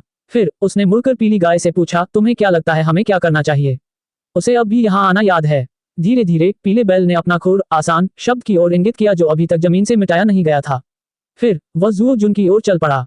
जुओ जुन थोड़ा हक्का बक्का था, उसका सिर घूम रहा था। एक मामूली इंसान की लात से वह कैसे उड़ सकता था? तभी उसे एक सुनहरा बछड़ा दिखाई दिया जिसके चेहरे पर तिरस्कार का भाव था। वह उस पर हंसते हुए धीरे धीरे उसकी ओर बढ़ रहा था। क्या हो रहा था? क्या ये कोई भ्रम था? उसे लगा कि ये सब झूठ है। एक गाय उसे तिरस्कार से देख रही थी और यह बहुत अजीब लग रहा था। क्या ये कोई सपना था? झनकार, झनकार, झनकार, झनकार। इस बार पीली गाय पहले जैसी ही क्रूर थी। उसने जुओ जुन के सिर पर 4 बार पैर पटका, पिछली बार से 2 ज्यादा। फिर एक प्रबुद्ध विशेषज्ञ की तरह वह धीरे धीरे घूम गया और एक पर्वत की तरह स्थिर होकर धीरे धीरे दूर चला गया। जुओ जुन का चेहरा सदमे से भर गया और वह वहीं जम गया। आखिरी पल में उसे यकीन ही नहीं हो रहा था कि उसने क्या देखा था। हालांकि वह बस अपनी आंखें घुमा सका और धीरे धीरे जमीन पर गिर पड़ा। फिर उसने अपने पैर पटके ऐंठ लिए और बेहोश हो गया। ये फिर से ऐसे ही हुआ। क्या इस बार भी यह काम करेगा? चू फैंग चिंतित था। अगर उसने जुओ जुन को फिर से दूर कर दिया तो क्या जुओ जुन फिर से उसके पास आएगी? पीले बैल ने लगातार 2 बार अपने खुर फैलाए। इसका मतलब था कि इस बार 2 और खुरों के साथ वह ठीक हो जाएगा। चू फैंग बहुत देर तक चुप रहा। अंत में वह खुद को रोक नहीं पाया और बोल पड़ा, क्या तुम कोई और तरीका नहीं अपना सकते? पीली गाय ने कोई आवाज नहीं निकाली। उसने जमीन पर पड़े 4 शब्दों की ओर इशारा किया। वे भी कल ही छोड़े गए थे। शब्द भद्दे थे। उन पर लिखा था, महान मार्ग सरल है। अध्याय 25। चू फैंग जुओ जुन के चारों ओर घूम रहा था। उसे महसूस हो रहा था कि जुओ जुन का सिर बड़ा और सूज गया है। 6 बार लात मारने के बाद शायद उसकी सारी यादें चली गई होंगी। मुझे फिर से ढूंढने मत आना। क्यों परेशान हो रहे हो? चू फैंग ने अपना सिर हिलाया। हालांकि उसने सोचा कि अगर जुओ जुन सचमुच फिर से आ गया तो शायद वह अपना सिर नहीं बचा पाएगा। सादगी के बारे में यह क्या बकवास है? अगर जुओ जुन को फिर से पीले बैल ने लात मारी तो वह शायद सड़े हुए तरबूज में बदल जाएगा। चू फैंग ने जुओ जुन के शरीर को सिर से पैर तक, खासकर उसके कम्युनिकेटर को, यह देखने के लिए जांचा कि कहीं कोई नई कॉल तो नहीं आ रही। दुर्भाग्य से वह अभी भी खाली था। चू फैंग ने अनुमान लगाया कि जुओ जुन किसी से संपर्क करने के बाद संभवतः सभी निशान मिटा देगा। इस बार वह जुओ जुन को उठाकर 30-40 मील तक दौड़ा। फिर उसे काउंटी शहर की ओर जाने वाली टूटी फूटी सड़क पर छोड़कर वापस लौट आया। शहर में रौनक लौट आई थी। हर दिन बहुत से लोग खेतों में काम करने जाते थे। अब खूब सारी फसलें बोई जा चुकी थीं। कुछ बुजुर्गों के अनुसार ये जलवायु फसलों के विकास के लिए सबसे उपयुक्त थी। अगर कोई दुर्घटना न हुई तो फसल कुछ ही महीनों में पक जाएगी और शायद भरपूर फसल होगी। इसलिए शहर के लोगों की मुस्कुराहट बढ़ गई। अचानक सड़क पर शोर मच गया। कई लोग एक युवक को उठाकर ले जा रहे थे। उसका शरीर उबल रहा था और उससे सफेद भाप निकल रही थी। वह चीख रहा था और दर्द से तड़प रहा था। जल्दी करो, उसे डॉक्टर वांग के पास भेजो, किसी ने बेचैनी से चिल्लाया। हटे कट्टे नौजवानों का एक समूह उस आदमी को उठाकर शहर के सबसे मशहूर क्लिनिक की ओर दौड़ा। जब चू फैंग वापस लौटा तो उसने ये दृश्य देखा। वह जल्दी से उनके पीछे गया, ये देखने के लिए कि क्या वह उनकी कुछ मदद कर सकता है। वांग पेन, मेरे बेटे, तुम्हें क्या हुआ? युवक की मां दौड़कर उसके पास आई। उसके गालों पर आंसू बह रहे थे। वह सचमुच बहुत डरी हुई थी। वांग पेन नाम के उस युवक का चेहरा विकृत हो गया था। वह जमीन पर लौट रहा था। कुछ बड़े लोग उसे बड़ी मुश्किल से थामे हुए थे। उसका शरीर उबल रहा था और उसके शरीर से सफेद भाप उठ रही थी। चू फैंग ये देखकर हैरान रह गया। वह गहरी सोच में पड़ गया। भाभी, वांग पेन ने खेत में एक फल खाया और ऐसा हो गया। उसके बगल में एक अधेड़ उम्र का आदमी बोला। हाल ही में कस्बे के कई लोग खेतों में पौधे लगा रहे थे और उनका उपयोग कर रहे थे। वांग पेन के परिवार के पास भी जमीन का एक टुकड़ा था। आज वह दूसरों के साथ मिलकर उस पर खेती कर रहा था। आराम करते हुए उसे एक खुशबू आई और दूर घास में एक चांदी जैसा फल दिखाई दिया। घास का वह डंठल बहुत सामान्य था, लेकिन उसमें चमकदार चांदी जैसा फल था। उस समय वांग पेन को बहुत प्यास लगी थी। फल की मनमोहक सुगंध सूंघकर वह उसे खाने से खुद को रोक नहीं पाया। हालांकि कुछ ही देर बाद वह दर्द से जमीन पर लौटने लगा। सभी लोग एक साथ इन सब बातों पर चर्चा करने लगे। वांग पेन की मां तुरंत फूट फूट कर रोने लगी। उसका चेहरा आंसुओं से भरा हुआ था। उसे बहुत डर था कि उसका बेटा मर जाएगा। तुम क्यों रो रहे हो? बच्चा अभी मरा नहीं है, वांग पेन के पिता ने गुस्से से कहा। कुछ लोगों की मदद से उन्होंने आखिरकार वांग पेन को क्लिनिक पहुंचा दिया। इस समय आपातकालीन उपचार ही सबसे जरूरी था। वांग पेन की ताकत बढ़ती जा रही थी और वह आजाद होने ही वाला था। आखिरकार चू फेंग मदद के लिए आगे आया और उसे आगे बढ़ने से रोक दिया। डॉक्टर वांग ने वांग पेन का ध्यानपूर्वक निरीक्षण किया और उपकरणों की मदद से व्यापक जांच की। उसके महत्वपूर्ण संकेत बहुत अस्त व्यस्त हैं। उसके कुछ हार्मोन बहुत तेजी से बढ़ रहे हैं। उसकी हालत ठीक नहीं है। मैंने ऐसा मरीज पहले कभी नहीं देखा। डॉक्टर वांग को बहुत पसीना आ रहा था। उन्हें समझ नहीं आ रहा था कि क्या करें। एक बूढ़े आदमी ने कहा, इस बच्चे को जरूर अफवाहों से नुकसान पहुंचा होगा। उसने जरूर खबर पर यकीन कर लिया होगा। किसी ने फल खाया और सिल्वर विंग में बदल गया। मुझे लगता है कि यह सब बकवास है। हाँ, हालांकि हाल ही में कई अजीबोगरीब चीजें हो रही हैं, लेकिन उनमें से कुछ तो इतनी बेतुकी हैं कि उन पर यकीन करना मुश्किल है। एक और अधेड़ उम्र के आदमी ने सिर हिलाया। चू फेंग ने कुछ नहीं कहा। वह बस चुपचाप बातचीत सुनता रहा। वह बिस्तर पर लेटे युवक को देख रहा था। बस उसे पता था कि अगर कोई दुर्घटना न हुई तो वांग पेन एक म्यूटेंट बन जाएगा। यद्यपि डॉक्टर वांग की चिकित्सा कुशलता उत्कृष्ट और प्रसिद्ध थी, फिर भी वे वांग पेन को बचाने के लिए कुछ नहीं कर सके। उन्होंने वांग पेन के माता पिता से कहा कि उन्हें कोई जानकारी नहीं है और वे अभी केवल निरीक्षण कर सकते हैं। वांग पेन के पिता का चेहरा पीला पड़ गया था और उसकी मां फिर से रोने लगी। वह डरी हुई थी। इस दिन शहरवासी अपने बच्चों को समझा रहे थे कि अगर उन्हें ये विदेशी जंगली फल दिखाई दे तो उन्हें न खाएं, वरना वांग पेन के साथ जो हुआ वो फिर से हो सकता है। चू फेंग घर नहीं गया। वह वांग पेन पर नजर रखने के लिए डॉक्टर वांग के साथ रुक गया। चू फेंग के दबाव में वांग पेन धीरे धीरे सो गया। अब वह संघर्ष नहीं कर रहा था, लेकिन उसका शरीर अभी भी कांप रहा था। उसके शरीर से सफेद धुंध उठ रही थी। ये थोड़ा डरावना था। वांग पेन के माता पिता को नींद नहीं आ रही थी। रोते रोते उनकी आंखें सूज गई थी। भोर होते ही बिस्तर से बंधा वांग पेन आखिरकार जाग उठा। उसने एक दर्दनाक चीख मारी और छूटने की कोशिश की। चू फेंग जाग गया और जल्दी से उसे पकड़ने के लिए आगे बढ़ा।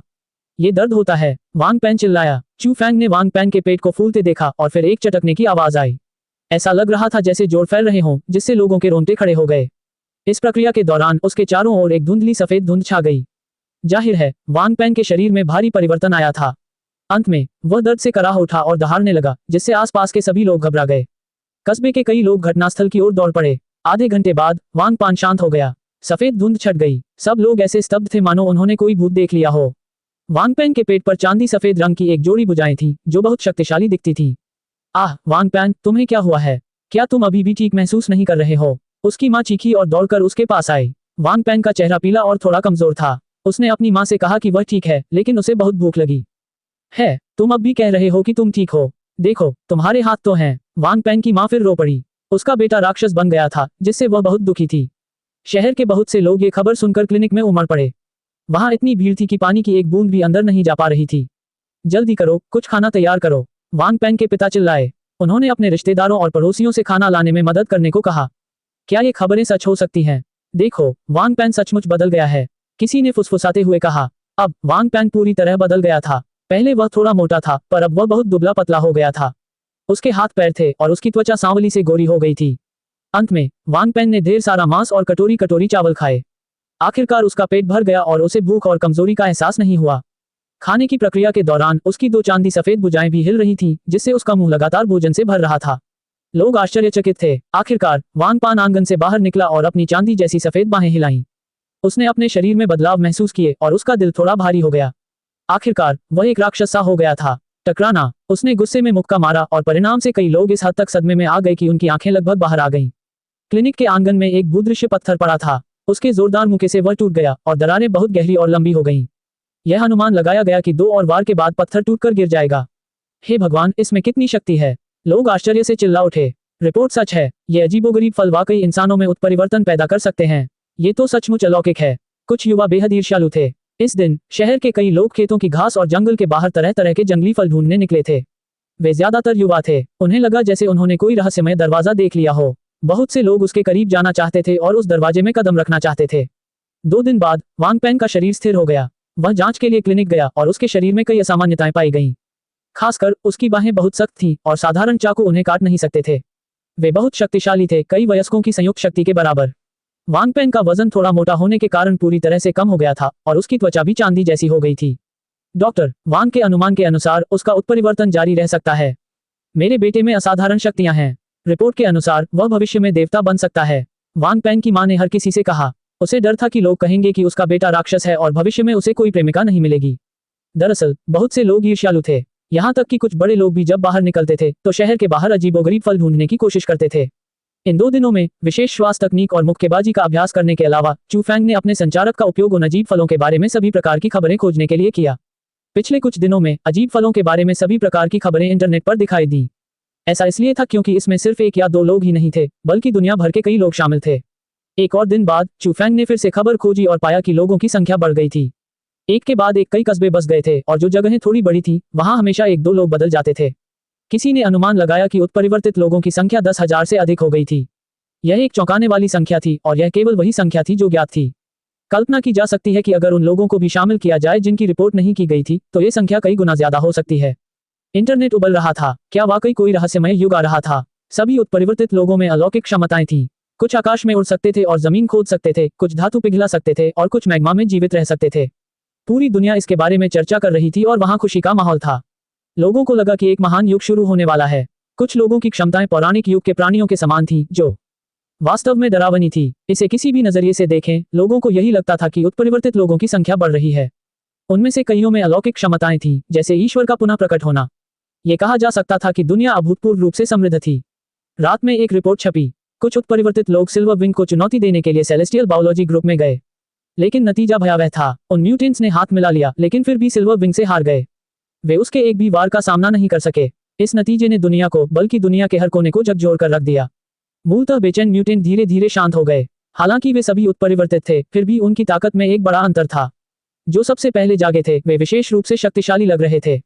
बाद में एक और रिपोर्ट में कहा गया कि कोन किम ने अकेले ही म्यूटेंट के एक समूह को हरा दिया और उनमें से दर्जनों को हरा दिया।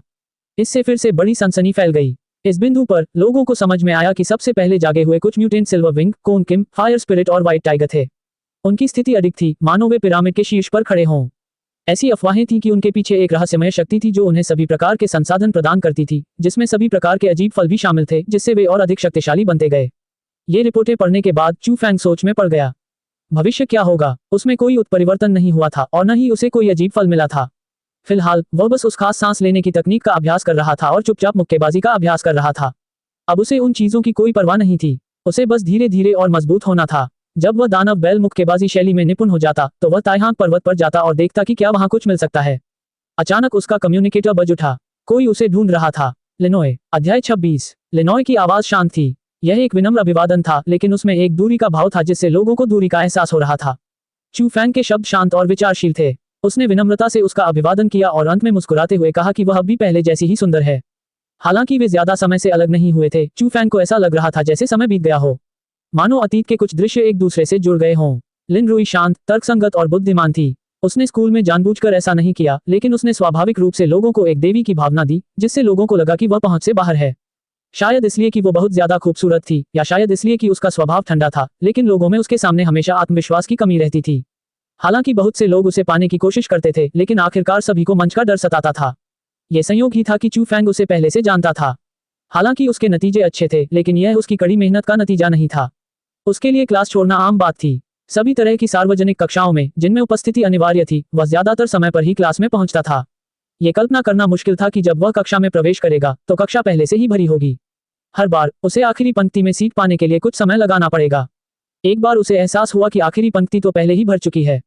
उसने इधर उधर देखा तो खिड़की के पास बीच में एक खाली सीट दिखाई दी। वह वहां गया। इस कतार में ज्यादातर लड़कियां थीं। वे सभी सुंदर और देखने में सुंदर थीं। हालांकि इकलौती खाली मेज पर एक कागज का टुकड़ा पड़ा था। उस पर लिनोय नाम लिखा था। जाहिर था कि सीट ले ली गई थी। उसे उसी छात्रावास की किसी लड़की के लिए आरक्षित होना चाहिए था।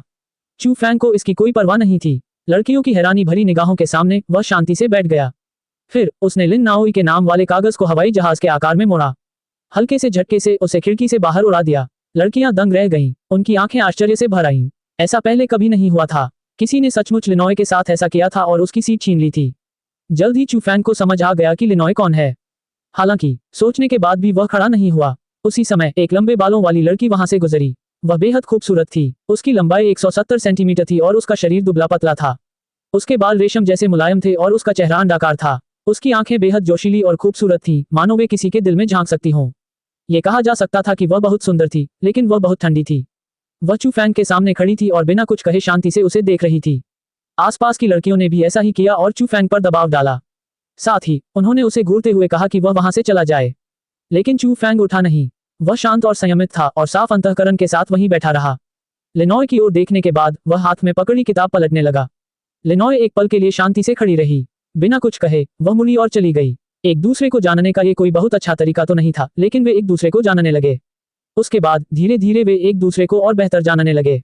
सच कहूं तो एक जोड़े के रूप में उनका रिश्ता हमेशा से ही बहुत उदासीन रहा था। जितनी बार वे साथ साथ चले, उसे ज्यादा नहीं माना जाता था। एक बार जब चू फैंग उसके पतले, सुंदर और गोरे हाथ को थामने के लिए आगे बढ़ा, तो लिनॉय ने पलटकर उसे बहुत देर तक देखा। यदि यह कोई और होता तो शायद वे दोषी महसूस करते और छोड़ देते, लेकिन चू फैंग को उसके व्यक्तित्व का परिणाम कहा जा सकता है, और यह भी कहा जा सकता है कि वह मोटी चमड़ी का था। उसने स्वाभाविक रूप से उसका हाथ पकड़ लिया, मुस्कुराया और जाने नहीं दिया। आखिरकार लिनॉय ने अपना सिर झुका लिया और उसे फिर कभी मना नहीं किया। उसने उसे अपना हाथ थामने दिया। उस समय भी लोगों को लगा कि वे एक सच्चे जोड़े हैं। उस दिन कई लोगों ने कई लड़कों को चू फैंग को बेशर्मी के लिए कोसते और रोते देखा, लेकिन वह कामयाब हो गया। बहरहाल बस इतना ही। लिनॉय हमेशा लोगों को यह एहसास दिलाती थी कि वह ठंडी और शालीन है। यहाँ तक कि चू फैंग को भी लगता था कि वह जानबूझकर उससे दूरी बनाए हुए है। एक बार जब उसने अपना हाथ उसके कंधे पर रखा ही था, तो उसने शांति से उसकी ओर देखा, फिर उसे घूरा और जाने के लिए मुड़ गई। उस समय चू फैंग उसके पीछे हंसा और बोला, वह बहुत देवी जैसी है। अगर कोई और होता तो वह निश्चित रूप से उसके स्वभाव से दब जाता और बराबरी का व्यवहार नहीं कर पाता। चू फैंग ने कुछ देर तक इसके बारे में सोचा और जल्दी ही होश में आ गया। कम्युनिकेटर के दूसरी तरफ लिनॉय की आवाज चुंबकीय थी, सुनने में बहुत सुखद थी, लेकिन थोड़ी नीरस और थोड़ी ठंडी भी। आखिर में लिनॉय ने उससे पूछा कि क्या उसे मदद की जरूरत है। उस पल उसे सचमुच एक तरह की दूरी का एहसास हुआ। अलग होने के बाद दोनों के बीच का शांत रिश्ता और भी दूर होता गया। चू फैंग ने भौहें चढ़ाईं। उसे मदद की जरूरत नहीं थी। हालांकि उसने अपने माता पिता के बारे में सोचा। दुनिया बदल गई थी, लगातार विसंगतियां आ रही थी और हर जगह अब शांति नहीं थी। ये बहुत खतरनाक हो सकता था। कौन जानता था कि एक दिन कुछ बड़ा हो जाएगा। सेलेस्टियल बायोलॉजी ग्रुप की सदस्य होने के नाते लिनॉय दूसरों से कहीं ज्यादा जानती थी। इसके अलावा उनकी पारिवारिक पृष्ठभूमि में भी उतनी ही मजबूती थी। चू फैंग ने एक पल सोचा और कहा, मेरे माता पिता उत्तर में स्थित विशाल शहर शिनटियन में हैं। अगर संभव हो तो मुझे उम्मीद है कि आप उनकी देखभाल कर सकेंगे। वह जानते थे कि सेलेस्टियल बायोलॉजी ग्रुप में ऐसा करने की ताकत है। चू फैंग जब भी जरूरत पड़ी सीधा साधा रहा। उसने कभी दिखावा नहीं किया और ब्रेकअप की वजह से उसे कोई शर्मिंदगी महसूस नहीं हुई। जब बात अपने माता पिता की सुरक्षा की आई तो वह बहुत ही स्पष्ट और स्पष्टवादी था। हालांकि उन्होंने ये भी कहा कि वह नहीं चाहते कि इस तरह की देखभाल के कारण कोई दुर्घटना घटे। वह जानता था कि लिनॉय बहुत बुद्धिमान महिला है। अगर वह यूं ही यह बात कह भी दे तो वह समझ जाएगी। लिनॉय ने शांति से सुना। अंत में उसने सिर्फ 2 शब्द कहे, जरूर। चू फैंग ने और कुछ नहीं कहा। एक अलग थलग सा एहसास था। उसे लगा कि अब बातचीत खत्म करने का समय आ गया है। लेकिन अंत में लिनॉय ने फिर कहा, मुझे कुछ दिनों में ताइहांग पर्वत के उत्तर में कुछ काम करना है। चू फैंग हंसा। वह उसकी ठंडी सौम्यता से कभी अभिभूत नहीं हुआ था। वह खुद को चिढ़ाने से रोक नहीं पाया। मैंने हमेशा तुमसे कहा है कि तुम मुझे गले लगाने की कर्जदार हो। क्या इस बार तुम मुझे गले लगाओगी? स्नैप। दूसरी तरफ से फोन कट गया। कॉल खत्म हो गई। काउंटी में जुओ जून ने अपनी आंखें खोली। जरा सा हिलने पर उसे ऐसा लगा जैसे उसका सिर फट जाएगा। उसकी आंखों के सामने दोहरी परछाइयां उभर आईं। ये बहुत असहज था। वह अंततः जाग गया। किसी ने राहत की सांस लेते हुए कहा। जुओ जून बिस्तर पर उठ बैठा और दर्द से कराह उठा। उसने जल्दी से अपना सिर संभाला और बहुत देर बाद आंखें खोली। उसका दिमाग तेजी से घूम रहा था और उसके विचार अस्त व्यस्त थे। जुओ जुन, क्या हुआ? जुओ जुन ने ऊपर देखा और अपने सामने एक युवती को देखा। उसका चेहरा सुंदर था और बाल घने काले थे। वह मुस्कुरा रही थी। जू किंगयू। उसने उस महिला का नाम पुकारा। वह उनकी टीम के 2 सबसे ताकतवर लोगों में से एक थी। चाहे वह खुश हो या नाराज, उसके चेहरे पर हमेशा मुस्कान रहती थी। क्या तुम्हें पता है कि तुम 3 दिन और 3 रातों से बेहोश हो? तुम्हें क्या हुआ? कमरे में मौजूद एक और आदमी ने पूछा। वह लगभग 25-26 साल का लग रहा था। उसकी त्वचा गोरी थी, आंखें छोटी और जोश से भरी हुई थीं। वह एक चतुर व्यक्ति लग रहा था। येगे। जुओ जुन ने उसे पहचान लिया। टीम के 2 सबसे शक्तिशाली लोग यहाँ मौजूद थे। येगे और जू किंगयू इस टीम के नेता थे। कमरे में कुछ और लोग भी थे। कुछ की पीठ पर नीले पंख थे, कुछ के 2 सिर थे और कुछ की उंगलियां सुनहरी थीं। कमरा म्यूटेंट से भरा था। वे जुओ जून की ओर देख रहे थे, उसके बोलने का इंतजार कर रहे थे। मुझे नहीं पता कि क्या हुआ। जुओ जुन ने याद करने की कोशिश की, लेकिन उसके सिर में इतना दर्द हो रहा था कि उसे कुछ भी याद नहीं आ रहा था। क्या हम ताइहांग पहाड़ों पर उन रहस्यमयी फलों की तलाश में नहीं आए थे? मुझे बस इतना ही याद है। बाकी तो सब गड़बड़ है, जुओ जुन ने कहा। उसके चेहरे से ठंडा पसीना टपक रहा था। बस थोड़ा सा सोचना ही काफी था ये दिखाने के लिए कि वह दर्द में है। सबको ये जानकर आश्चर्य हुआ कि उसकी याददाश्त चली गई है। उसे हाल ही की एक घटना याद नहीं रही। वह जिस बारे में बात कर रहा था वह कुछ समय पहले ही घटी थी। तुम्हें अवश्य ही किसी गुरु से मिलना पड़ा होगा। तुम दैत्य रूप में भी पराजित हुए। तुम्हारे सिर में गंभीर चोट लगी और तुम्हारी याददाश्त चली गई, ये गे ने कहा। उसकी संकरी आंखों से बैंगनी रंग की रोशनी बह रही थी। उसने आगे अनुमान लगाया, मुझे लगता है कि यह कोई इंसान था। अगर यह कोई खूंखार जानवर होता तो तुम उसका भोजन बन जाते। जुओ जुन, क्या तुम फिर से परेशानी खड़ी करने गए हो? जू किंगयू ने पूछा। उसके चेहरे पर हल्की सी मुस्कान थी। उसने कहा, म्यूटेंट बनने के बाद तुम इन दिनों बहुत घमंडी हो गई हो। तुम्हें हमेशा लगता है कि दुनिया में कोई भी तुम्हें दबा नहीं सकता, है ना?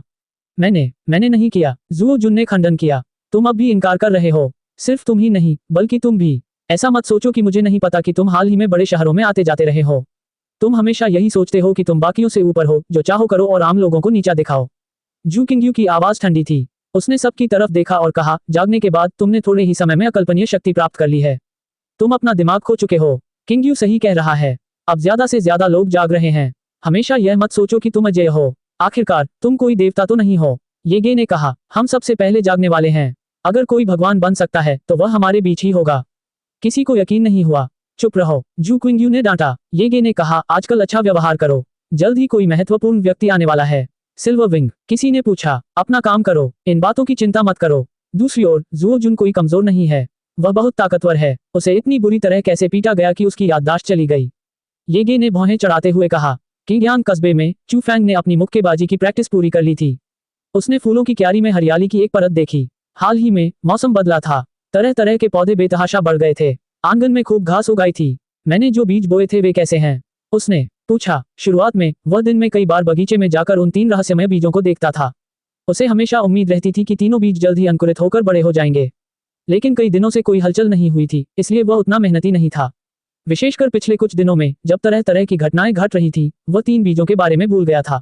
समय को देखते हुए बीज अब तक अंकुरित हो जाने चाहिए थे, है ना? चू फैंग उम्मीद से बगीचे की ओर तेजी से चला गया। अध्याय 27। फूलों की क्यारी की मिट्टी उपजाऊ तो नहीं कही जा सकती थी, लेकिन वह फूल और घास उगाने के लिए पर्याप्त थी। क्रैबएपल, कैना और चीनी गुलाब बहुत अच्छी तरह से बढ़ रहे थे और फूलों की सुगंध समृद्ध और ताजा थी।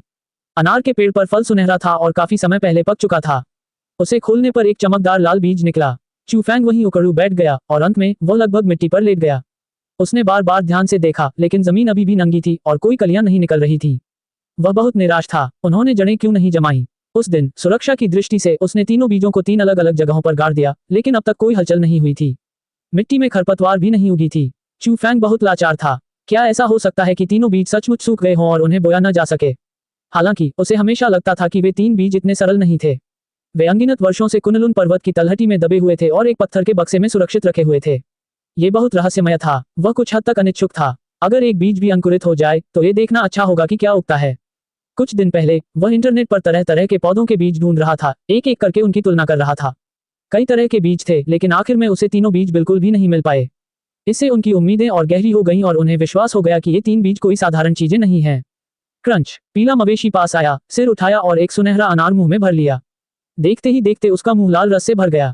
उसने आंखें सिकोड़ लीं, मानो उसे बहुत मजा आ रहा हो। बैल दानव, फूलों की क्यारी में घुसते समय सावधान रहना। मेरे बीजों पर पैर मत रखना, चू फैंग ने चेतावनी दी। पीली गाय ने यह सुना और तिरस्कार से भर गई। उसे यकीन नहीं हो रहा था कि 3 जूरीदार बीज जिंदा हो सकते हैं। उसने अपना मुंह चौड़ा किया और अनार चबाया। उसका मुंह मिठास से भर गया। चू फैंग ने भौहें चढ़ाईं, बहुत चिंतित महसूस कर रहा था। वह सचमुच चाहता था कि वे मिट्टी से बाहर निकल आएं, लेकिन कोई हलचल नहीं हुई। अंत में उसने ध्यान से खुदाई करके देखने का फैसला किया कि आखिर हो क्या रहा है। वरना उसे हमेशा ऐसा लगता जैसे सैकड़ों पंजे उसके दिल को खरोंच रहे हों और वह खास तौर पर नतीजा जानना चाहता था। चलो वह बीज चुने जो अधिक मोटा हो। चू फैंग वहीं उकड़ू बैठा, ध्यान से गीली मिट्टी झाड़ रहा था। उसने ज्यादा हिलने की हिम्मत नहीं की और अगर उसमें अंकुर निकल रहे थे तो बहुत मुमकिन था कि वह टूट ही जाए। एक हल्का झुरीदार बीज बाहर निकला हुआ था, आधा मिट्टी में दबा हुआ। हालांकि उसमें अंकुर नहीं निकला था, पर उसके रंग में कुछ हरापन आ गया था। आशा है, चू फैंग बहुत खुश हुआ। उन्होंने ध्यान से देखा और पाया कि बीज पर बनी तहें ज्यादा चिकनी लग रही थीं और उनमें हरे रंग के निशान थे। ये पैटर्न बहुत जटिल और रहस्यमय था। बीज पहले जैसे नहीं थे। पहले ये बीज पूरी तरह से मुरझाया हुआ और पीला था, लेकिन अब ये वास्तव में कुछ हरी धारियों से लिपटा हुआ था, जिसमें एक अजीब आकर्षण था। चू फैंग हैरान रह गया। जितना ज्यादा वह बीज को देखता, वह उतना ही असाधारण लगता। उसने राहत की लंबी सांस ली। हालांकि यह थोड़ा धीमा था, उसे विश्वास था कि देर सवेर यह जमीन से बाहर निकल आएगा। आखिरकार वह कुछ देर के लिए झिझका। क्या उसे बीज के विकास में तेजी लाने के लिए उसमें थोड़ी उपजाऊ मिट्टी मिलानी चाहिए? चू फैंग ने पीली मवेशी को घूरते हुए बनावटी मुस्कान के साथ कहा, छोटी पीली, अगर तुम नहीं भी चाहती तो भी तुम्हें मेरी मदद करनी होगी, वरना मैं कुछ नहीं कर सकता। येलो केटल सिहर उठा और कुछ कदम पीछे हट गया। उसने सतर्क निगाहों से चू फैंग को घूरा, मानो कह रहा हो, अगर कुछ कहना है तो कह दो, इतना भावुक मत हो, मैं महत्वपूर्ण बातें सिर्फ एक बार ही कहूंगा। गोबर क्लैंग, पीले मवेशी का खुर चू फैंग की ओर उड़ता हुआ आया, जिससे उसे जल्दी से बचने के लिए मजबूर होना पड़ा। एक झटके के साथ वह अपने कमरे में वापस भागा और दरवाजा जोर से बंद कर दिया। जब से वह यहाँ आया है, उसने न सिर्फ एक कमरे पर कब्जा कर लिया है, बल्कि बिस्तर पर भी कब्जा कर लिया है। हर दिन वह बिस्तर पर लेट जाता और अपनी छवि की परवाह किए बिना सो जाता। चू फैंग नाराज था, लेकिन वह कुछ नहीं कर सकता था। बीज बोने के बाद उसने फिर से मुक्केबाजी का अभ्यास शुरू कर दिया, क्योंकि उसे एक तात्कालिकता का एहसास हुआ। म्यूटेंट की संख्या बढ़ रही थी और उन सभी के पास अपनी अपनी असाधारण क्षमताएं थीं। अगर भविष्य में दुनिया बदलनी है तो उसके पास अपनी रक्षा के साधन होने चाहिए। साथ ही वह अपनी किस्मत आजमाने के लिए माउंट ताइहांग भी जाना चाहता था, लेकिन आधार यह था कि उसे इतना मजबूत होना होगा कि वह अचानक प्रकट हुए खूंखार पक्षियों और राक्षसों से मारे बिना पहाड़ों को पार कर सके। यह अभी भी बैल दानव की पहली शैली थी। चू फैंग ने बार बार इसका अभ्यास किया। उसकी मुठ्ठियां हवा में सीटी बजाती, जिससे आंगन में गिरे पत्ते हवा में नाचने लगते। कुछ दिन पहले ही वह पहली शैली में महारत हासिल करने की कगार पर था। अब उसके दिल में एक खास एहसास उभरा, जिसने उसकी मुट्ठी की सतह को ढकने के लिए एक अजीब सी शक्ति को प्रेरित किया। मुंह अचानक जैसे ही उसने अपनी मुट्ठी घुमाई, एक जंगली बैल की दहाड़ सुनाई दी। हवा का झोंका आया और गड़गड़ाहट कानों को बहरा कर देने वाली थी। आंगन हिल रहा था। टकराना। पीली मवेशी चौंक गई। वह कमरे से बाहर भागी और आंखें फाड़े आंगन को घूरने लगी। चू फैंग के पीछे एक काला सा जंगली बैल खड़ा था। वह लंबा और ताकतवर था। उसकी आंखें बड़ी बड़ी खुली हुई थीं और उसका पूरा शरीर काली रोशनी से जगमगा रहा था। वह असली बैल से बिल्कुल अलग नहीं लग रहा था। इसमें एक अद्भुत आभा थी, मानो ये प्राचीन काल से पार होकर इस दुनिया में प्रकट हुई हो। ये सब चू फैंग के घूंसे की वजह से हुआ था। काला और लंबा राक्षस बैल उसके पीछे आ गया, मानो घूंसे का पीछा करने ही वाला हो। चू फैंग जानता था कि यह दानव बैल मुट्ठी का चरम रूप था। उसने पहली शैली में पूरी तरह से महारत हासिल कर ली थी। ये दानव बैल मुट्ठी की नींव थी, सबसे मजबूत नींव। दानव बैल की 9 शैलियां इसी पहली शैली पर आधारित थीं। इस शैली में महारत हासिल करना सबसे कठिन था। जब तक पहली शैली में महारत हासिल हो जाएगी, बाकी सब जल्दी हो जाएगा। अगले 2 दिनों में चू फैंग ने एक ही बार में 5वीं शैली तक अभ्यास कर लिया। वह तीनों में सफल रहा और उसकी गति भी बढ़ गई। पीले मवेशी की आंखें लगभग बाहर निकल आईं। पिछले 2 दिनों से उसके चेहरे पर एक अजीब सा भाव था। एक बार फिर उसने टेढ़े मेढ़े शब्द लिखे और चू फैंग से पूछा कि क्या उसका पूर्वज मिनोटॉर था। चू फैंग क्रोधित हो गया। उस दिन उन्होंने पीले मवेशियों के लिए तैयार किए गए पोर्क चॉप्स में स्टेक के 2 टुकड़े डाल दिए। भाई, बहुत समय हो गया मिलते हुए। मुझे तुम्हारी बहुत याद आई। कैसे हो? जो क्वान ने चू फैंग को पुकारा। मैं ठीक हूँ। मैं तुमसे पूछने ही वाला था कि तुम में कितना बदलाव आया है।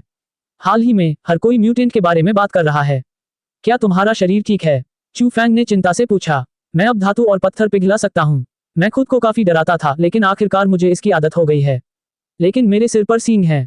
ये वाकई बदसूरत है। जो क्वान बेहद नाराज था। हाल ही में उसने अपने बाल पीछे की ओर कंघी करके अपने सींग छुपाने शुरू कर दिए।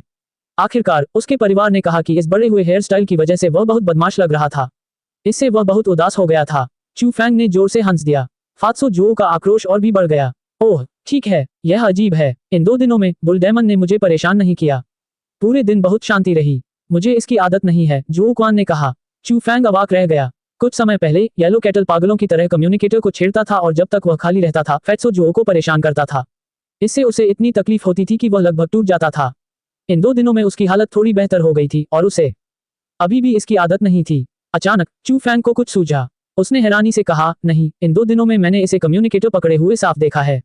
बीच बीच में यह पागलों की तरह कुछ बार छूता और फिर बिना रुके मूंग करता। जाहिर है ये किसी से बात कर रहा था। असंभव। पिछले 2 दिनों से यहाँ बहुत शांति है। आधी रात को किसी ने मुझे परेशान नहीं किया। मैं तो सो ही नहीं पा रहा हूँ। जो क्वान ने जोर देकर कहा कि पीली गाय उससे बात नहीं करती। जब चू फैंग ने यह सुना तो उसकी अभिव्यक्ति तुरंत बदल गई और उसने तुरंत कॉल समाप्त कर दिया। अगर इस सांड ने फात्सो जुओ को परेशान न किया होता तो ये सचमुच अकल्पनीय था। क्या यह उसके सहपाठियों को भड़का रहा था? चू फैंग को लगा कि उसकी दृष्टि थोड़ी धुंधली हो गई है। क्या ऐसा हो सकता है कि यह बदमाश अधिक चालाक हो गया है और उसने चुपके से उन संपर्कों को याद कर लिया है? उसे अपने सिर के ऊपर से सफेद धुआं निकलता हुआ महसूस हुआ। साथ ही उसे थोड़ी बेचैनी भी महसूस हुई। वह सीधे पीली गाय के कमरे में गया और चिल्लाया, सांड दानव, मैं तुमसे लड़ूंगा।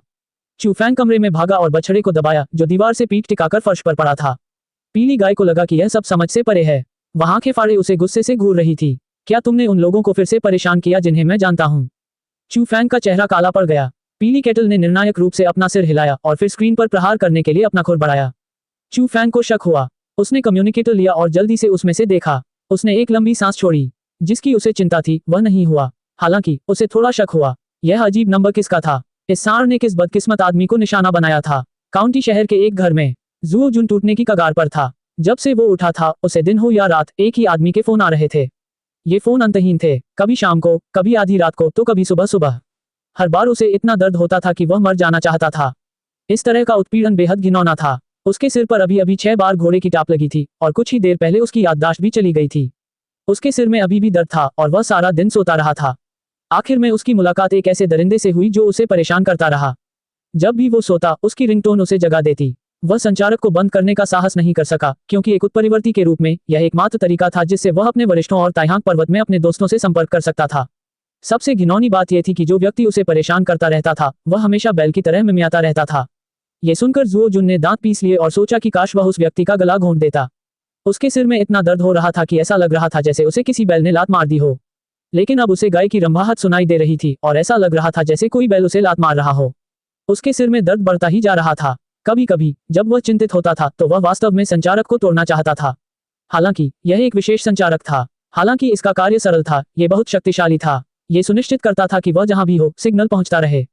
इसके अलावा यह उसकी पहचान से भी जुड़ा था। किंगयांग टाउन में चूफैंग के घर में पीली गाय ने चूफैंग को इशारा किया कि वह कम्युनिकेटर को बिस्तर पर रख दे। फिर उसने कम्युनिकेटर को कुछ बार दबाया। वह बहुत अनुभवी लग रहा था। जब कॉल सफल रही तो वह निर्णायक रूप से चला गया। निश्चित रूप से संचारक से एक गगनभेदी गर्जना आई, कमीने, मुझे तुम्हें पकड़ने मत देना, मैं %। दूसरी ओर वाला व्यक्ति गालियां और गालियां दे रहा था। चूफैंग हक्का बक्का रह गया। आखिरकार उसे पता चल गया कि पीड़ित कौन था। जुओ जुन कितना बदकिस्मत आदमी है, उसे येलो कैटल ने निशाना बनाया। चूफैंग को समझ नहीं आ रहा था कि हंसे या रोए। उस दिन जब उसने जुओ जून को ढूंढा तो पीला मवेशी भी वहां था। उसने जुओ जून के कम्युनिकेटर से छेड़छाड़ की थी। पता चला कि वह जुओ जून का संपर्क नंबर याद करने की कोशिश कर रहा था। यह कोई साधारण दाव नहीं था, यह तो असीम और अंतहीन दाव था। चूफैंग ने अपनी हंसी रोकी और कमरे से बाहर चला गया।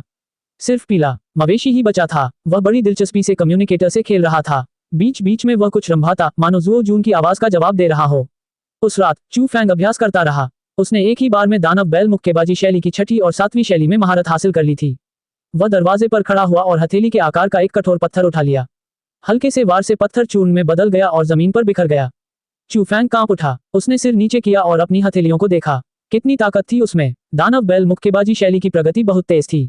चूफैंग को कुछ संदेह था। उसने पीली गाय से इसके बारे में पूछा था, लेकिन उसने उसे बताने के लिए कुछ शब्द लिखे थे। कुछ लोग इस तरह की मुट्ठी तकनीक का अभ्यास जीवन भर करते हैं, लेकिन सफल नहीं हो पाते। वे पहला चरण भी पार नहीं कर पाते। कुछ लोग 10 दिन से लेकर आधे महीने में ही कुछ शैलियों में महारत हासिल कर लेते थे। बेशक ये तो बस शुरुआत थी। इसमें निहित गहन अर्थ को धीरे धीरे समझना जरूरी था। अगर ऐसा ही चलता रहा तो मैं जल्द ही इसमें महारत हासिल कर लूंगा, चूफैंग ने खुद से कहा। उन्होंने गति बढ़ाने के लिए रात में अभ्यास जारी नहीं रखा। उन्होंने सोचा कि स्वाभाविक रहना ज्यादा बेहतर होगा। चूफैंग ने नहाया और इंटरनेट पर संबंधित समाचार खोजने लगा। म्यूटेंट की संख्या फिर से बढ़ गई थी। साथ ही कुछ ज्यादा शक्तिशाली हस्तियां धीरे धीरे जानी जाने लगी। चूफैंग ने खबर ध्यान से पढ़ी। फिर वह ताजा खबरों से आकर्षित हुआ। किसी ने दावा किया कि माउंट ताइहांग में एक दुर्लभ पेड़ पाया गया है। कई म्यूटेंट उस जगह पहुंच गए हैं और फल के पकने का इंतजार कर रहे हैं। इस खबर से बड़ी हलचल मच गई, क्योंकि अफवाह के अनुसार लगभग सभी उत्परिवर्ती इसलिए उत्परिवर्तित हुए थे क्योंकि उन्होंने घास के अजीब फल खाए थे। बस सिल्वर विंग, कोनकिम, फायर स्पिरिट और व्हाइट टाइगर अलग थे। उन्होंने अजीब पेड़ों के फल खाए थे, इसीलिए वे इतने शक्तिशाली थे। इसलिए जब ये खबर सामने आई तो लोग हैरान रह गए। सभी पक्ष आगे बढ़ने को तैयार थे। इसका मतलब था कि एक महाशक्तिशाली इंसान बनाया जा सकता था जो दुनिया के बाकी सभी म्यूटेंट को दबा सके। एक क्षण के लिए माउंट ताइहांग सभी पक्षों के ध्यान का केंद्र बन गया।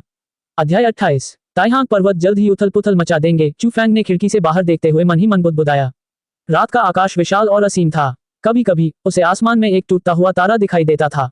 म्यूटेंट्स का आना तो तय था। इस दुर्लभ वृक्ष के फल से सिल्वर विंग, कोनकिम, फायर स्पिरिट और व्हाइट टाइगर जैसे महापुरुष पैदा हो सकते थे। लोग कैसे लुभाए नहीं जा सकते थे। शक्तिशाली म्यूटेंट तब तक आते रहेंगे जब तक वे समय पर पहुंच सकें। कुछ म्यूटेंट यहाँ अपना नाम बना सकते हैं, लेकिन कुछ रात के आकाश में टूटते तारे की तरह गायब हो सकते हैं और पहाड़ों में नष्ट हो सकते हैं। चाहे कुछ भी हो, ताइहांग पर्वत पर उथल पुथल मचने वाली थी। क्या लिनॉय भी इसके लिए आया था? चूफैंग ने भौहें चढ़ाईं। निकट भविष्य में इस क्षेत्र में उथल पुथल मचनी तय थी और पहाड़ बहुत खतरनाक होंगे। वह जानता था कि सेलेस्टियल बायोलॉजी एक विशालकाय जीव है और अब उसके पास सिल्वर विंग है। अफवाह ये थी कि उसे चुनौती देने आए सभी म्यूटेंट उसके पंखों के एक ही हमले से हार जाते थे। उसे कोई नहीं रोक सकता था। काउंटी शहर में एक घर के अंदर येगे का चेहरा काला पड़ गया था। उसकी आंखें बैंगनी रोशनी से चमक रही थीं। कुछ समय पहले उसके वरिष्ठों ने उससे पूछा था कि ताइहांग पर्वत पर स्थित उस अनमोल पेड़ की खबर इतनी जल्दी कैसे लीक हो गई। जू किंग्यू के चेहरे पर भी कोई खास भाव नहीं था। उसके चेहरे की मुस्कान गायब हो गई थी। वह भी टीम की लीडर थी और उससे भी पूछताछ हुई। ये कहा जा सकता है कि सेलेस्टियल बायोलॉजी लंबे समय से ताइहांग पर्वत पर ध्यान दे रही थी। उन्होंने इस पेड़ की खोज के लिए लोगों को भेजा था और वे ही इसे खोजने वाले पहले व्यक्ति थे। किसने सोचा होगा कि यह खबर लीक हो जाएगी और बाहरी दुनिया में फैल जाएगी। नतीजा ये हुआ कि सबको पता था कि जल्द ही बड़ी संख्या में म्यूटेंट आएंगे। अगर वे फल पकने का इंतजार करेंगे तो खूब लड़ाई होगी। उनके वरिष्ठ अधिकारी क्रोधित हो गए। जुओ जुन ने अपना सिर नीचे किया और कम्युनिकेटर को कसकर पकड़े हुए स्क्रीन को घूरता रहा। उसे उस व्यक्ति से दिल से नफरत थी। जैसे ही स्क्रीन जलती वह फोन उठाता और उसे कोसता। जुओ जुन, तुम क्या सपना देख रहे हो? ये चिल्लाया। वह आमतौर पर शांत रहता था लेकिन अब जाहिर तौर पर गुस्से में था। तुम्हें बहुत चोट लगी थी। क्या हो सकता है कि याददाश्त खोने से पहले तुमने ही यह खबर लीक कर दी हो? जुओ जून स्तब्ध रह गया। फिर उसका चेहरा पीला पड़ गया। उसने जल्दी से अपना सिर हिलाया। वह इस तरह की बात को स्वीकार नहीं करेगा, चाहे वह मर ही क्यों न जाए। यह असंभव है। मैं एक रीढ़विहीन काय कैसे हो सकता हूँ? मैं अपनी जान की बाजी लगाकर तब तक लड़ता रहा जब तक मेरी याददाश्त नहीं चली गई। जुओ जून उत्तेजित हो गया। वह खड़ा हुआ और दहाड़ते हुए अपना बचाव करने लगा। हम में से कुछ लोगों के लिए ये खबर लीक करना असंभव है। क्या यह अन्य 2 टीमों का मामला हो सकता है? एक म्यूटेंट ने कहा। हालांकि ये सभी टीमें सेलेस्टियल बायोलॉजी से जुड़ी थीं, फिर भी वे एक दूसरे की प्रतिस्पर्धी भी थीं। बाद में दोनों टीमों को उस छोटे पेड़ के स्थान के बारे में पता चला। किंग यू झू ने कहा, ये बोधी बायोजेनेटिक्स जैसी अन्य शक्तियां भी हो सकती हैं। पिछले 2 दिनों से उन्हें ताइहांग पर्वत पर देखा जा रहा है। बोधी बायोजेनेटिक्स भी बायोमेडिसिन में विशेषज्ञता रखता है और सेलेस्टियल बायोलॉजी की तरह ही इस उद्योग में हमेशा अग्रणी रहा है। जब इसकी शुरुआत हुई थी तो ये थोड़ा रहस्यमय था। कहा जाता है कि जब इसकी स्थापना हुई थी तो उन्होंने बायोमेडिसिन के क्षेत्र के कई शीर्ष विशेषज्ञों और कुछ 100 साल के भिक्षुओं को आमंत्रित किया था। उन्होंने अत्याधुनिक उपकरणों की सहायता से वृद्ध भिक्षु की विभिन्न जांचें की। उसके बाद बोधी बायोजेनेटिक्स ने धीरे धीरे विस्तार किया और सभ्यता के बाद के युग में अधिक से अधिक प्रसिद्ध हो गया, एक सुपर वित्तीय समूह बन गया। ताइहांग पर्वत का एक क्षेत्र पहले से ही हमारे कब्जे में है। फिर भी वे क्यों उपद्रव मचाने की कोशिश कर रहे हैं? एक उत्परिवर्ती ने शिकायत की। शायद उन्हें पता है कि हमने पहले ही पहल कर दी है, इसीलिए वे परेशानी खड़ी करना चाहते हैं, किंग यू झू ने कहा। म्यूटेंट्स भौंचक के रह गए। बोधी बायोजेनेटिक्स कोई ऐसी ताकत नहीं थी जिसे नजरअंदाज किया जा सके। उनके पास कोन किम जैसे उस्तादों की कमी नहीं थी जो सिल्वर विंग को टक्कर दे सकते थे। इसकी चिंता ऊपर वालों को करने दो। हमें बस वही करना है जो हमें करना है। ये धीरे धीरे शांत हो गया। वे सभी जानते थे कि जल्द ही इस पर्वत श्रृंखला में युद्ध होगा और कोई नहीं जानता था कि कितने उत्परिवर्ती प्रकट होंगे। किंग यांग टाउन में चू परिवार के आंगन में हवा जोर से चल रही थी और बिजली कड़क रही थी। चू फैंग अपने मुक्कों का अभ्यास कर रहा था। उसकी हर हरकत पहले से अलग थी। उसकी मुट्ठियां रहस्यमयी शक्ति की परत से ढकी हुई थीं। जब वह अपनी मुट्ठियां हिलाता तो हवा में पंखुड़ियां और पत्तियां भर जाती। आखिरकार उसने एक हल्की चीख मारी और उसके मुंह और नाक से सफेद धुएं का एक गुबार निकला। धुआं आंगन में उड़ता हुआ उसके शरीर में वापस आ गया। उन्होंने दानव बैल मुट्ठी की 8वीं शैली में महारत हासिल कर ली थी। यहाँ तक कि येलो कैटल भी उसकी प्रगति की गति से हैरान था। हालांकि 2 दिनों की कड़ी मेहनत के बाद भी वह 9वीं शैली में पारंगत नहीं हो पाया। आखिरी शैली थोड़ी खास थी। ये पहली शैली की सबसे कठिन शैली जैसी ही थी। वह थोड़ी देर आराम करने के लिए रुका और फिर खाना बनाने के लिए रसोई में चला गया। लेकिन फ्रिज खाली था। खाने के लिए कुछ भी नहीं बचा था। फ्रीज में अभी भी स्टेक का एक टुकड़ा बचा था, लेकिन अगर येलो कैटल ने उसे देख लिया तो शायद उससे जान तक लड़ लेगा। नहीं, अब टहलने जाने का समय हो गया है। चू फैंग ने मन बना लिया। उस समय सभी सुपरमार्केट खाली हो चुके थे। अब उसके पास मांस खरीदने का कोई रास्ता नहीं था। उसके पास घर पर थोड़ा खाना तो था, लेकिन वह मुक्कों का अभ्यास कर रहा था जिसमें उसकी बहुत ऊर्जा खर्च हो रही थी। उसे हर दिन भूख लगती थी। साधारण खाना उसके लिए काफी नहीं था। उसे ढेर सारा मांस चाहिए था। पीले मवेशी, चलो पहाड़ पर चलें। चू फैंग चिल्लाया। अगर वह सचमुच पहाड़ पर जाना चाहता था तो उसे अपने साथ पीली गायें लानी होंगी। यह आदमी रहस्यमयी जंगली पहाड़ों से आया था। पीली मवेशी उदासीन थी, वह आलसी थी और बिल्कुल भी हिलना डुलना नहीं चाहती थी। यहाँ न तो पोर्क चॉप्स हैं और न ही टकी। अब से तुम सिर्फ घास खा सकते हो। जैसा तुम्हें ठीक लगे करो, चू फैंग ने धमकी दी। पीली गाय ने यह सुना और बड़े से बिस्तर से उठ खड़ी हुई। जैसे ही उसने सुना कि खाने के लिए मांस नहीं है, वह बिल्कुल भी शाकाहारी नहीं रही। अंततः चू फैंग के अनुरोध पर वह उसके साथ चल पड़ा। ताइहांग पर्वत अंतहीन रूप से फैले हुए थे। ये बहुत ही शानदार था। इस इलाके में बहुत सारे पहाड़ थे। पहाड़ लहरदार थे। फलों के जंगल से होते हुए सीधे पूर्व की ओर जाने के बाद लगभग 20 मील चलने के बाद पहाड़ों में प्रवेश किया जा सकता है। पहाड़ों में हमेशा से बहुत सारे जंगली जानवर रहे हैं, बस पहले शिकार की इजाजत नहीं थी। वहां जंगली सुअर, तेंदुए, मकाक, रोहिरन, हिरन, बिज्जू वगैरह थे। कई तरह के जानवर थे। बेशक भेड़िए जिन्हें लोग सबसे ज्यादा देखना नहीं चाहते थे। चू फैंग और येलो कैटल की गति के साथ उन्हें पहाड़ों में भागने में ज्यादा समय नहीं लगा। रास्ते में चू फैंग ने बहुत ध्यान से देखा।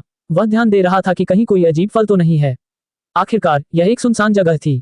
दुर्भाग्यवश उसे कुछ भी नहीं मिला। रुको, तुम कहाँ जा रहे हो? वहां बहुत खतरा है। चू फैंग अचानक रुक गया। पीली गाय आगे की ओर दौड़ी और एक ऊंचे पहाड़ की ओर भागने ही वाली थी। वह पहाड़ बादलों और धुंध से घिरा हुआ था। जानवरों की दहाड़ें भयानक थीं। कभी कभी 10 मीटर लंबे विशाल खूंखार पक्षी उसके चारों ओर चक्कर लगाते दिखाई देते थे। पीली गाय रुक गई और उसे संकेत दिया कि वह वहां जा रही है। वह एक खतरनाक जगह है। वहाँ बहुत सारे खूंखार जानवर हैं। चू फैंग का चेहरा बदल गया। ये जान लेना चाहिए कि वह कोई साधारण ताइहांग पर्वत नहीं था। वह एक आदिम पर्वत था जो दुनिया के बदलाव के साथ उभरा था। वह पर्वत बहुत ही भव्य था। उसका एक ही शिखर सैकड़ों साधारण पर्वतों को मात देने के लिए पर्याप्त था। वह 10,000 मीटर से भी ऊंचा था, बादलों में भी ऊंचा। पहाड़ पर प्राचीन वृक्ष आकाश तक ऊंचे उठे हुए थे। पुरानी लताएं घनी थीं। वानर चीख रहे थे और बाघ दहाड़ रहे थे। यह एक आदिम दृश्य था। दूर से भी एक भयंकर जानलेवा आभा महसूस की जा सकती थी। इसने आकाश और धरती को ढक लिया था। ये बहुत ही भयावह था। लड़ाई। पीले मवेशी ने जमीन पर 2 शब्द उकेरे।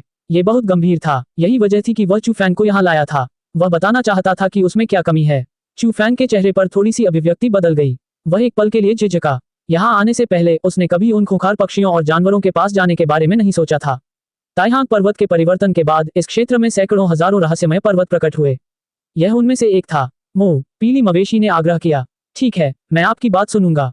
चू फैंग ने दांत पीस लिए। वह जानता था कि पीला मवेशी उसे कोई नुकसान नहीं पहुंचाएगा। और उसने जो कहा वह बहुत ही तार्किक था। चूंकि उसने दानव बैल मुट्ठी सीख ली थी, इसलिए उसे चिंता करने की कोई बात नहीं थी। शायद दानव बैल मुट्ठी इस तरह के क्रूर वातावरण में पैदा हुआ था। आखिरकार वह पहाड़ के पास पहुंच गया। वह बहुत बड़ा था। ऐसा लग रहा था जैसे किसी विशाल पठार पर चल रहा हो। यहाँ वनस्पति घनी थी और अनेक आदिम जीव थे। वे बाहर नहीं आ सकते, लेकिन मैं अंदर जा सकता हूँ। चू फैंग ने पूछा। पीले मवेशी ने उसे बताया कि यह सच था। तो फिर क्या मैं अब भी बाहर आ सकता हूँ? चू फैंग को संदेह हुआ। पीले मवेशी ने सिर हिलाया और उसे चिंता न करने को कहा। जब तक जानवर उसे मार नहीं देते, वह जिस रास्ते से आया था उसी रास्ते वापस जा सकता है। चू फैंग उलझन में था। उसे समझ नहीं आ रहा था कि वजह क्या है।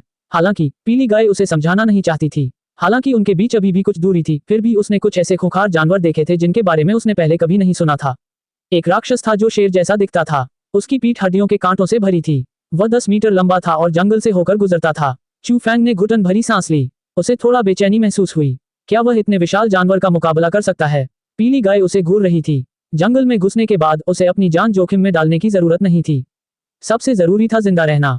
सबसे पहले उसे अपनी जान बचानी थी, फिर वह शिकार के लिए एक उपयुक्त प्रतिद्वंद्वी चुन सकता था। अंततः चू फैंग ने आदिम पहाड़ों में कदम रखा। वहां इतने सारे प्राचीन पेड़ थे कि उन्होंने आकाश को ढक लिया था। जंगल में पानी की टंकी जितनी मोटी कुछ पुरानी बैलें पड़ी थीं। राक्षस बैल ने उसे तुरंत चेतावनी दी। उसने उसे राक्षस बैल की मुट्ठी की तरह चलने, अपनी मांसपेशियों को कसने और अपनी सांसें बंद करने को कहा। चू फैंग ने जैसा कहा गया था वैसा ही किया। वह जल्दी से राक्षस बैल के पीछे पीछे चला गया और जहां वह रुका था वहां से चला गया। धमाका। जंगल वाकई बेहद खतरनाक था। दूर से घास और पेड़ हिल रहे थे। एक घर के आकार का एक खूंखार जानवर तेजी से उसकी ओर दौड़ा। वह चीते जैसा दिख रहा था, लेकिन उसके सींग थे। एक धमाके के साथ वह वहीं गिरा जहां वे रुके थे। दूर चू फैंग घास और पेड़ों के पीछे से साफ देख सकता था।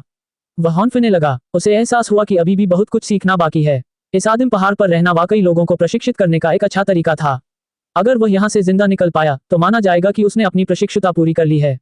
चू फैंग ने इस विचार को बिल्कुल भी अस्वीकार नहीं किया, बल्कि उसने इसमें अपना पूरा मन और आत्मा लगा दी। वह यहाँ प्रशिक्षण लेना चाहता था, क्योंकि निकट भविष्य में माउंट ताइहांग में तूफान आने वाला था। कई म्यूटेंट आएंगे और निश्चित रूप से एक भीषण युद्ध होगा। अब वह आदिम पर्वत में प्रवेश कर रहा था। हालांकि यह जोखिम भरा था, लेकिन यह उसके लिए रूपांतरित होने और हर तरह के खतरों के अनुकूल ढलने का एक तरीका भी था। ये सिर्फ अपनी मुट्ठी की तकनीक सुधारने से कहीं ज्यादा महत्वपूर्ण था। जंगल से गुजरते हुए अचानक आसमान से मुट्ठी भर मकड़ी गिरी। चू फैंग के चेहरे को छूते छूते बची। टकराना। बिना सोचे समझे उसने मुक्का मारा। कीमा इधर उधर उड़ गया। उसने जल्दी से अपनी मुट्ठी की जांच की। उसे चिंता हुई कि कहीं उसमें जहर तो नहीं है। पीले मवेशी ने धीरे से अपना सिर हिलाया। वह चू फैंग को चिंता न करने के लिए कह रहा था। दानव बैल की मुक्केबाजी शैली इतनी कमजोर नहीं थी। रास्ते में चू फैंग ने कई राक्षस देखे। सबसे खतरनाक पल वह था जब 20 मीटर लंबे एक खूंखार पक्षी ने उन पर हमला कर दिया था। वह एक रोमांचकारी दृश्य था। उस खूंखार पक्षी का पूरा शरीर आग की तरह लाल हो गया था। जब वह चू फैंग का पीछा कर रहा था तो वह पहाड़ की दीवार से टकरा गया और पत्थर पिघल गए। ये जगह बहुत खतरनाक थी। चू फैंग ने सीधे तौर पर उसका मुकाबला नहीं किया। वह जंगल में कूद गया और गायब हो गया। एक शांत जंगल से गुजरते हुए चू फैंग को एक गहरी बेचैनी का एहसास हुआ। अपने पिछले अनुभव के आधार पर वह जानता था कि इस जगह पर शायद कोई भयानक क्रूर जानवर है। ये जगह शायद उसकी मांद हो। दूसरे जीव वहां जाने की हिम्मत नहीं करेंगे, क्योंकि ये जगह बहुत शांत थी। हालांकि येलो कैटल ने जोर देकर कहा कि वह आगे बढ़े। कुछ ही देर बाद चू फैंग के रोंगटे खड़े हो गए। उसने एक बर्फ सफेद बाघ देखा। वह 6 मीटर लंबा था और उसके पंजे तीखे और ठंडी रोशनी से चमक रहे थे। ये बाघ नहीं है। ऐसा इसलिए था क्योंकि उसकी 3 पूंछें थीं और हर एक पूंछ चमकती हुई बह रही थी। हल्के से झूलने पर चट्टानें चकनाचूर हो जाती। पीले मवेशियों ने जमीन पर शब्द उकेरकर चू फैंग को बताया कि वह आज इसे खाएगा। चू फैंग की आंखें चौड़ी हो गईं। यह एक बहुत बड़ा और खूंखार जानवर था। क्या हो सकता है कि वह इसका शिकार करने जा रहा हो। इतना ही, पीले मवेशी ने इसकी पुष्टि की और गंभीरता से सिर हिलाया। उसने उसे ऊपर जाकर उसे मारने का आदेश दिया और इस मौके का इस्तेमाल अपनी मुट्ठी की तकनीक का अभ्यास करने के लिए किया। सामने का हिस्सा अपेक्षाकृत खुला था, कोई पेड़ पौधे नहीं थे, जमीन सूखी और सख्त थी। पहाड़ की दीवार पर एक गुफा थी और वह स्पष्ट रूप से राक्षस का अड्डा था। तभी 6 मीटर लंबे राक्षस ने अपनी निर्दयी आंखें खोलीं और इधर उधर देखा। उसे किसी अनजान घुसपैठिए का आभास हो गया था। गर्जन, एक तेज गर्जना के साथ पहाड़ हिल गए और धरती कांप उठी। राक्षस एक सफेद रोशनी की किरण में बदल गया और तुरंत उस पर टूट पड़ा। वह बहुत तेज था और साथ ही अपने साथ एक मछली जैसी हवा भी ला रहा था। अध्याय 29। चू फैंग चिल्लाया और आगे बढ़ा। इस प्रक्रिया के दौरान उसका एड्रेनालाइन बढ़ गया और उसकी हृदय गति कई गुना बढ़ गई। उसका रक्त प्रवाह और भी तेज हो गया। एक आधुनिक मनुष्य होने के नाते उसने पहले कभी ऐसी चीजें नहीं देखी थी। जिंदगी में पहली बार उसका सामना किसी विशालकाय जानवर से हो रहा था। इस तनावपूर्ण और खतरनाक माहौल के साथ तालमेल बिठाने के लिए उसके शरीर ने जल्दी से खुद को ढाल लिया। गर्जन, 6 मीटर लंबा वह जानवर सफेद बाघ जैसा दिख रहा था। वह चू फैंग के सामने झपटा और अपने तीखे पंजे खोल दिए। वे चमकदार दरांती जैसे थे जो सीधे नीचे वार कर रहे थे। चू फैंग चकमा दे गया। इस विशालकाय जानवर की ताकत को समझने से पहले उसने उसका सामना करने की हिम्मत नहीं की। आगे की ओर उछलते हुए उसका शरीर पंजों के किनारे से टकराया। जानवर के पंजे जमीन पर पड़े जिससे चिंगारियां उड़ने लगी। वहां एक पहाड़ी चट्टान का टुकड़ा था जो सीधे कई गहरे खांचों में कटा हुआ था। कोई भी कल्पना कर सकता था कि उसके पंजे कितने तीखे और कितने शक्तिशाली थे। अगर कोई आम इंसान इतने बड़े पंजे में फंस जाता तो उसकी कमर जरूर आधी कट जाती। बचने का कोई रास्ता नहीं बचता। विंग, 3 मोटी पूंछें जब अतुलनीय शक्ति से बाहर निकली तो हवा में विस्फोट हो गया। विशालकाय जानवर की पूंछें झूलने के बाद लोहे की छड़ों की तरह तनी हुई थी। चू फैंग फिर चकमा देकर भागा। काचा, उसके बगल में 1 फुट मोटा पेड़ जोरदार धमाके के साथ 2 टुकड़ों में टूटकर जमीन पर गिर पड़ा। पत्तियां चारों तरफ उड़ गईं। चू फैंग की आंखें खाली सी रह गईं। एक आधुनिक इंसान होने के नाते उसने ऐसा भयानक राक्षस कब देखा था। यद्यपि दुनिया बदल गई थी और सभी प्रकार की अजीब घटनाएं सामने आई थी, फिर भी उसने कभी भी अपने सामने मौजूद क्रूर विशालकाय जानवर का व्यक्तिगत रूप से अनुभव नहीं किया था। इस भयंकर जानवर को 3 पूंछ वाला जानवर कहा जाता था। यह विशालकाय बाघ का एक प्रकार था। इसकी 3 पूंछें और विशाल शरीर होता था जो आमतौर पर 6 से 7 मीटर से भी ज्यादा लंबा होता था। इसमें विशालकाय बाघ जैसी सभी क्षमताएं मौजूद थीं। इसके अलावा इसकी 3 पूंछें लोहे जैसी कठोर थीं, जो पहाड़ की दीवारों को आसानी से चीरकर दुश्मन के शरीर को चीर सकती थी। गर्जन, जानवर की दहाड़ से आकाश और जंगल हिल गया। 3 पूंछ वाला जानवर झपटा और अपना खूनी मुंह खोला, जो एक वयस्क को निगलने के लिए काफी बड़ा था। उसके नुकीले दांत 2 फीट से ज्यादा लंबे थे और बर्फ जैसे सफेद थे और उनकी चमक ठंडी थी। चू फैंग फिर पीछे हट गया। अगर उसकी गति तेज न होती तो 3 पूंछ वाला जानवर उसे निगल जाता। दूर से पीले मवेशियों ने गुर्राते हुए चू फैंग से आग्रह किया कि वह हमला करे और डरे नहीं। कौन किससे डरता है, चलो पूरी ताकत लगा दें। चू फैंग ने सावधानी को हवा में उड़ा दिया। वह किसी जंगली जानवर की तरह दहाड़ा, जिससे पेड़ हल्के से कांप उठे। इससे पहले वह कई बार चकमा दे चुका था। उसे अंदाजा था कि 3 पूंछ वाले जानवर की ताकत उससे ज्यादा नहीं थी। हालांकि उसका खूनी मुंह और नुकीले पंजे वाकई डरावने थे। अब जब वह दौड़कर आ ही गया था तो डरने की क्या बात थी। उसने पहले ही राक्षसी बैल की महाशक्तिशाली मुट्ठियों का पहला रूप प्रकट कर दिया था। उसकी मुट्ठी तुरंत रहस्यमयी शक्ति की एक परत में लिपट गई। एक दहाड़ के साथ उसने आगे की ओर मुक्का मारा। उसके पीछे एक बर्बरीक बैल प्रकट हुआ। उसका शरीर काला था और उसमें से अंधेरी रोशनी बह रही थी। उसमें एक आदिम आभा थी और उसका शरीर बलिष्ठ था। उसकी पुतलियां गुस्से से चमक रही थीं और उसके विशाल सींग आकाश की ओर इशारा कर रहे थे। ऐसा लग रहा था मानो वह प्राचीन काल से उतरा हो। बैल की दहाड़ से पहाड़ी जंगल हिल गया। अनगिनत पत्ते सरसराते हुए नीचे गिरे और हवा में नाचने लगे। 3 पूंछ वाला जानवर चौंक गया। उसका बर्फ सा सफेद फर खड़ा हो गया। उसने अपना शरीर झुकाया और सबसे शक्तिशाली हमला करने के लिए तैयार हो गया। डोंग, चू फैंग की मुट्ठियां टूटकर गिर पड़ीं। जैसे ही उसकी मुट्ठियों के निशान उभरे, उसके पीछे खड़ा काला बर्बरीक बैल अपना सिर और विशाल सींगों पर उठा लाया। गहरे प्रकाश में बहता हुआ वह आगे बढ़ा। 3 पूंछ वाले जानवर ने अपना खूनी मुंह खोला और अपने पंजों से आगे की ओर झटका मारा। वह पूरी ताकत से कई दिशाओं से हमला कर रहा था। एक गड़गड़ाहट के साथ जमीन हल्की सी कांपी। फिर पूरी जगह जोर से हिल गई। हालांकि आदमी और जानवर के आकार में काफी अंतर था, लेकिन उनकी ताकत उनके आकार से तय नहीं होती थी। 3 पूंछ वाला जानवर दर्द से दहाड़ा। वह सचमुच घायल था। वह लड़खड़ाकर पीछे की ओर गिरा और फिर गिर पड़ा। विशाल बर्बरीक बैल के आक्रमण ने उसे पलट दिया। जब अंधेरी रोशनी छट गई तो चू फैंग की मुट्ठी ने 3 पूंछ वाले जानवर के पंजे तोड़ दिए और उसका 2 फुट लंबा बर्फ सफेद दांत भी तोड़ दिया। खून बहने लगा। दानव बैल मुट्ठियों के पहले रूप को परम दिव्य रूप भी कहा जाता था। बर्बर बैल ने अपनी असीम शक्ति प्रकट की, जो 3 पूंछ वाले राक्षस से भी अधिक थी।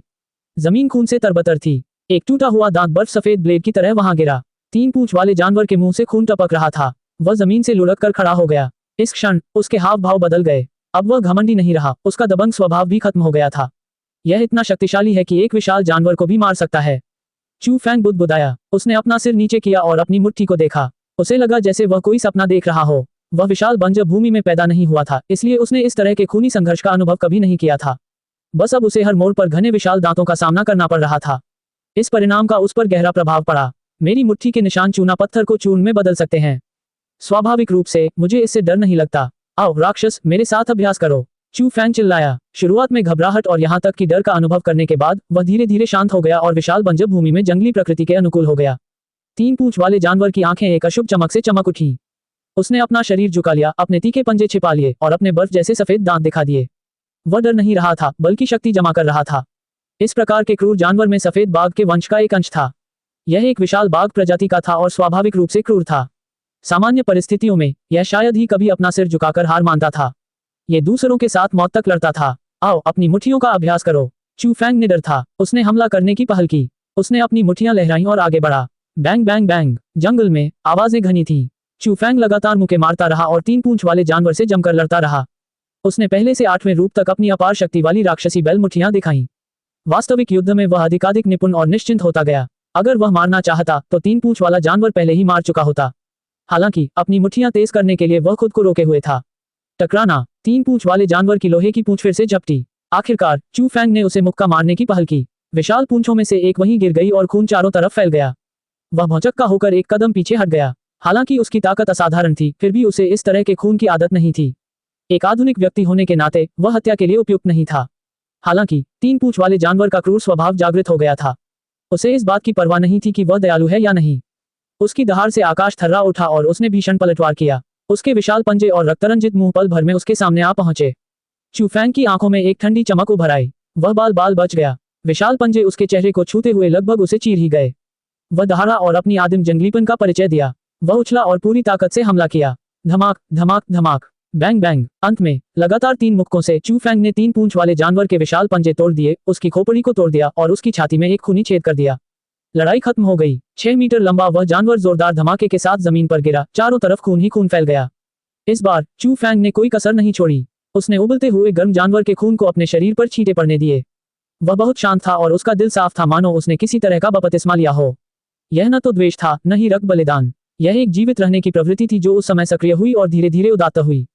चू फैंग ने प्राचीन पूर्वजों के अतीत को महसूस किया। आदिम भूमि पर खड़े होकर कठोर वातावरण में रहते हुए उन्हें जीवित रहने के लिए स्वर्ग से, क्रूर जानवरों से और देवताओं के रक्त में स्नान करने की आवश्यकता थी। काफी देर बाद उसे होश आया। पीले मवेशी पहले ही आ चुके थे और उन्होंने उसे इस विशालकाय जानवर को खींच कर ले जाने के लिए कहा। चू फैंग जानता था कि वह यहाँ ज्यादा देर नहीं रुक सकता। खून की गंध बहुत तेज थी और दूसरे खूंखार जानवरों को आसानी से आकर्षित कर सकती थी। उसने 3 पूंछ वाले जानवर को घसीटा और तेजी से अपने पुराने रास्ते पर भाग गया। फिर भी रास्ते में उनका शिकार किया जाता रहा।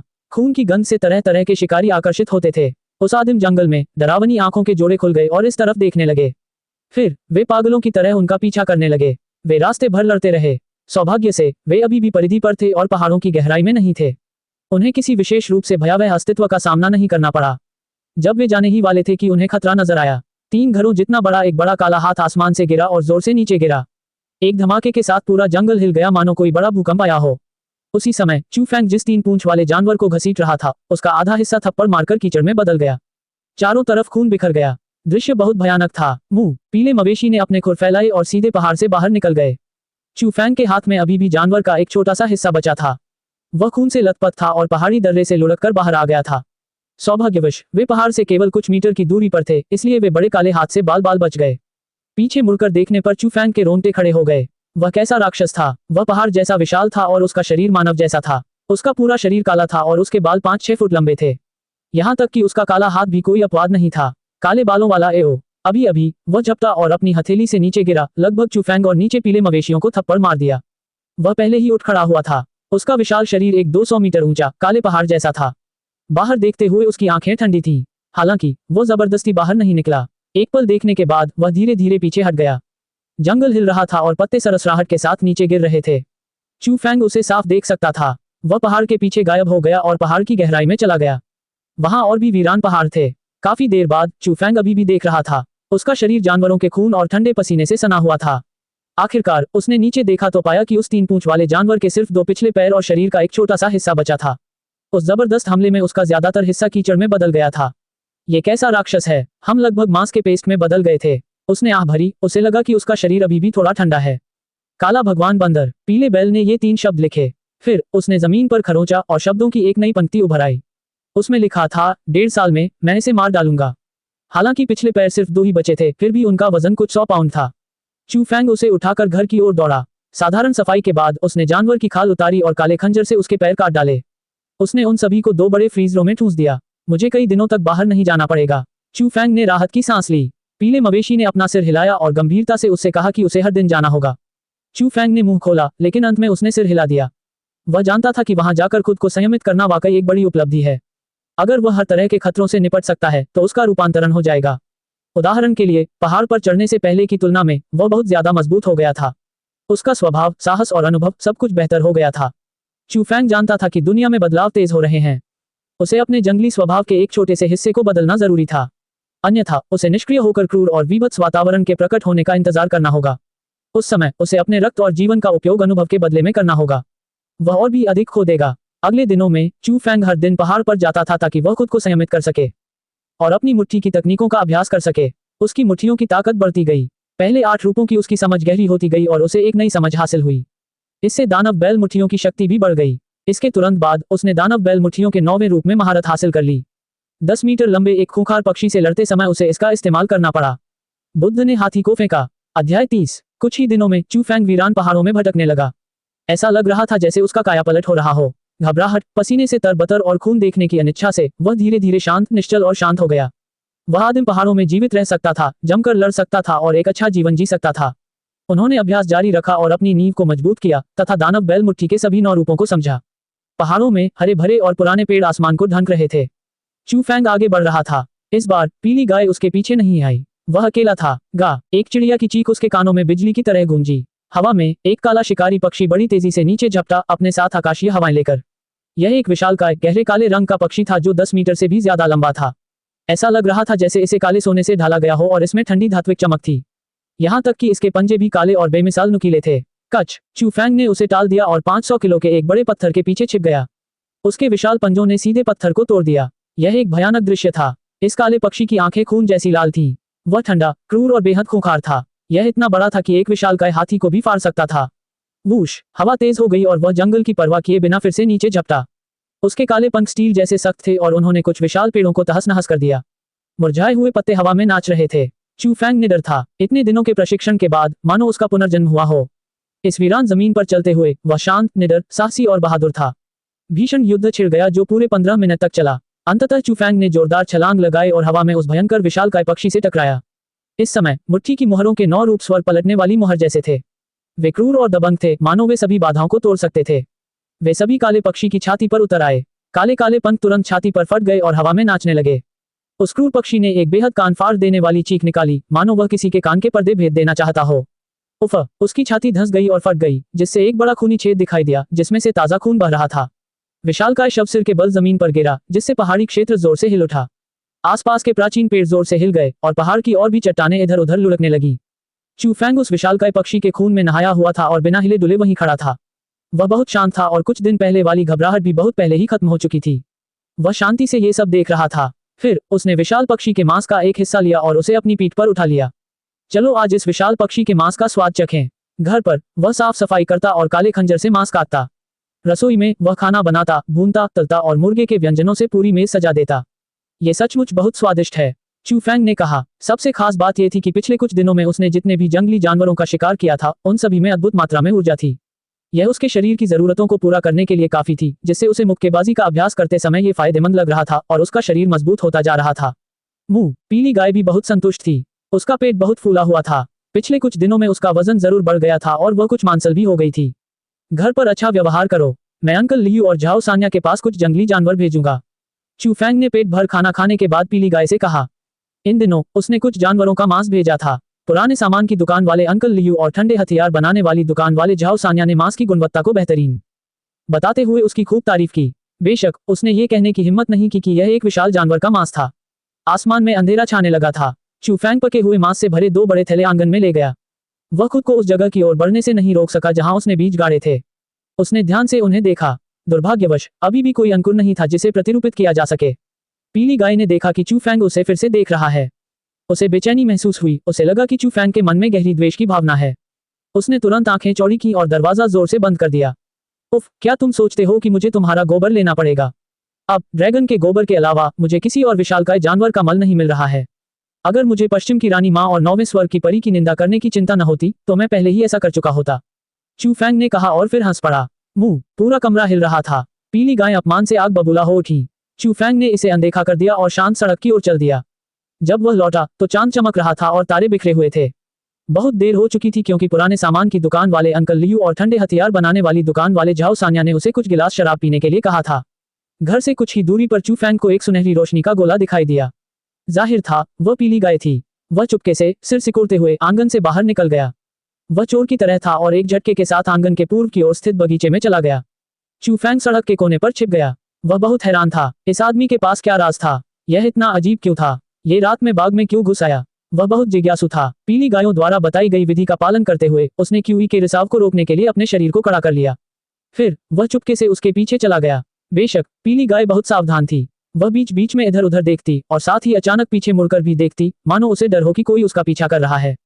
कुछ गलत है, चू फैंग बुदबुदाया। उसे और भी ज्यादा लगने लगा कि ये बंदा जरूर कुछ करने की फिराक में है, वरना ये इतना सावधान क्यों रहता और पीछे मुड़कर ऐसे क्यों देखता जैसे किसी चोर से बच रहा हो। इसमें कोई संदेह नहीं कि वह उससे सावधान था। उसे डर था कि कहीं वह उसका पीछा न करने लगे। चू फैंग को रुकना पड़ा और दूरी बनाए रखनी पड़ी क्योंकि वह जानता था कि पीली गाय बहुत तेज होती है। उसमें एक तरह की सहज अंतर्ज्ञान होती है। अगर वह ज्यादा पास होता तो उसे जरूर पकड़ लिया जाता। हाल ही में उसे मुक्केबाजी के अभ्यास में कुछ सफलता मिली थी। उसने इस तरह का अंतर्ज्ञान भी विकसित कर लिया था। भले ही वह दूर हो और खतरनाक विशालकाय जानवरों को न देख पा रहा हो, फिर भी वह उन्हें पहले ही भांप लेता था। यह एक आदिम प्रवृत्ति की तरह था। काफी दूर जाने के बाद चू फैंग को यकीन हो गया कि पीली गाय उसे नहीं ढूंढ पाएंगी। वह धीमी गति से उसका पीछा करता रहा और इस तरह उसे बगीचे में आगे बढ़ती हुई धुंधली सुनहरी रोशनी का एक गोला ही दिखाई दिया। अंततः पीली गाय एक निश्चित स्थान पर रुकी और जल्दी से पीछे मुड़कर यह सुनिश्चित किया कि कोई उसका पीछा तो नहीं कर रहा है। चू फैंग ने मन ही मन कोसा, यह शापित गाय बहुत ज्यादा सतर्क थी। इसमें ऐसा क्या अजीब था कि यह इतनी सतर्क थी? वह जल्दी से एक पुराने आड़ू के पेड़ के पीछे छिप गया और बिल्कुल भी नहीं हिला। कुछ ही देर बाद चू फैंग ने देखा कि येलो कैटल वहां एक गड्ढा खोद रहा था और कुछ दफना रहा था। यह आदमी खजाना गाड़ रहा है। इसकी हिम्मत कैसे हुई मुझे ले जाने की? चू फैंग ने दांत पीस लिए, लेकिन वह बहुत शांत था और धैर्यपूर्वक इंतजार कर रहा था। वह एक पुराने पेड़ के पीछे छिप गया और बिल्कुल भी नहीं हिला। पीली गाय बहुत संतुष्ट लग रही थी। उसे पता नहीं था कि उसने क्या दफनाया है, पर वह रास्ते में गुनगुनाती हुई और बड़े आराम से अपने खुरों से वापस लौट रही थी। छोटी गाय, तुम मुझसे छिपना चाहती हो? बिल्कुल नहीं। थोड़ी देर में मैं तुम्हारे लिए पूरा घोंसला साफ कर दूंगा ताकि तुम्हें रोने की जगह न मिले। चू फैंग ने गुप्त रूप से योजना बनाई और अपने चेहरे पर एक आत्मसंतुष्ट मुस्कान प्रकट करने से खुद को नहीं रोक सका। कोई कल्पना कर सकता है कि एक दिन जब पीली गाय यहाँ खोज करने आएगी तो ये देखकर कि यह खाली है, वह क्रोध में अपने पैर अवश्य पटकेगी। हे, चेहरे पर मुस्कान लिए चू फैंग ने तब तक इंतजार किया जब तक कि पीली गाय पूरी तरह से दूर नहीं हो गई। फिर वह धीरे धीरे पेड़ के पीछे से मुड़ा और खजाना खोदने के लिए तैयार हो गया। उसे साफ पता था कि बुल डेमन हमेशा से बहुत नखरेबाज रहा है। जो चीजें उसकी नजर में आती थी वे शायद असाधारण होती थी। पिछली कुछ बार जब मैं पहाड़ में गया था तो क्या उसने मेरी पीठ पीछे कुछ अच्छा हासिल किया होगा? चू फैंग ने अनुमान लगाया। अचानक उसे कुछ आवाजें सुनाई दी। हालांकि वे बहुत दूर थी, अपनी तेज इंद्रियों से उसने उन्हें पहले ही भांप लिया था। आधी रात को बाग में कौन आएगा? इससे वास्तव में उन्हें चिंता हुई। वह पुराने पेड़ के पीछे चला गया और एक बार फिर शांत हो गया। उसने अपनी मांसपेशियों को कस लिया और अपनी सारी क्यूई गतिविधि को बंद कर दिया और तुरंत असीम रात में घुल मिल गया। मध्य हवा में एक विशाल चमगादड़ प्रकट हुआ और धीरे धीरे फलों के पेड़ों के जंगल में उतर गया। चू फैंग आश्चर्यचकित था। फिर उसने भौहें चढ़ाईं। वह असल में एक आदमी था, लेकिन उसके पास राक्षसी पंख थे और वह एक विशाल चमगादड़ जैसा दिख रहा था।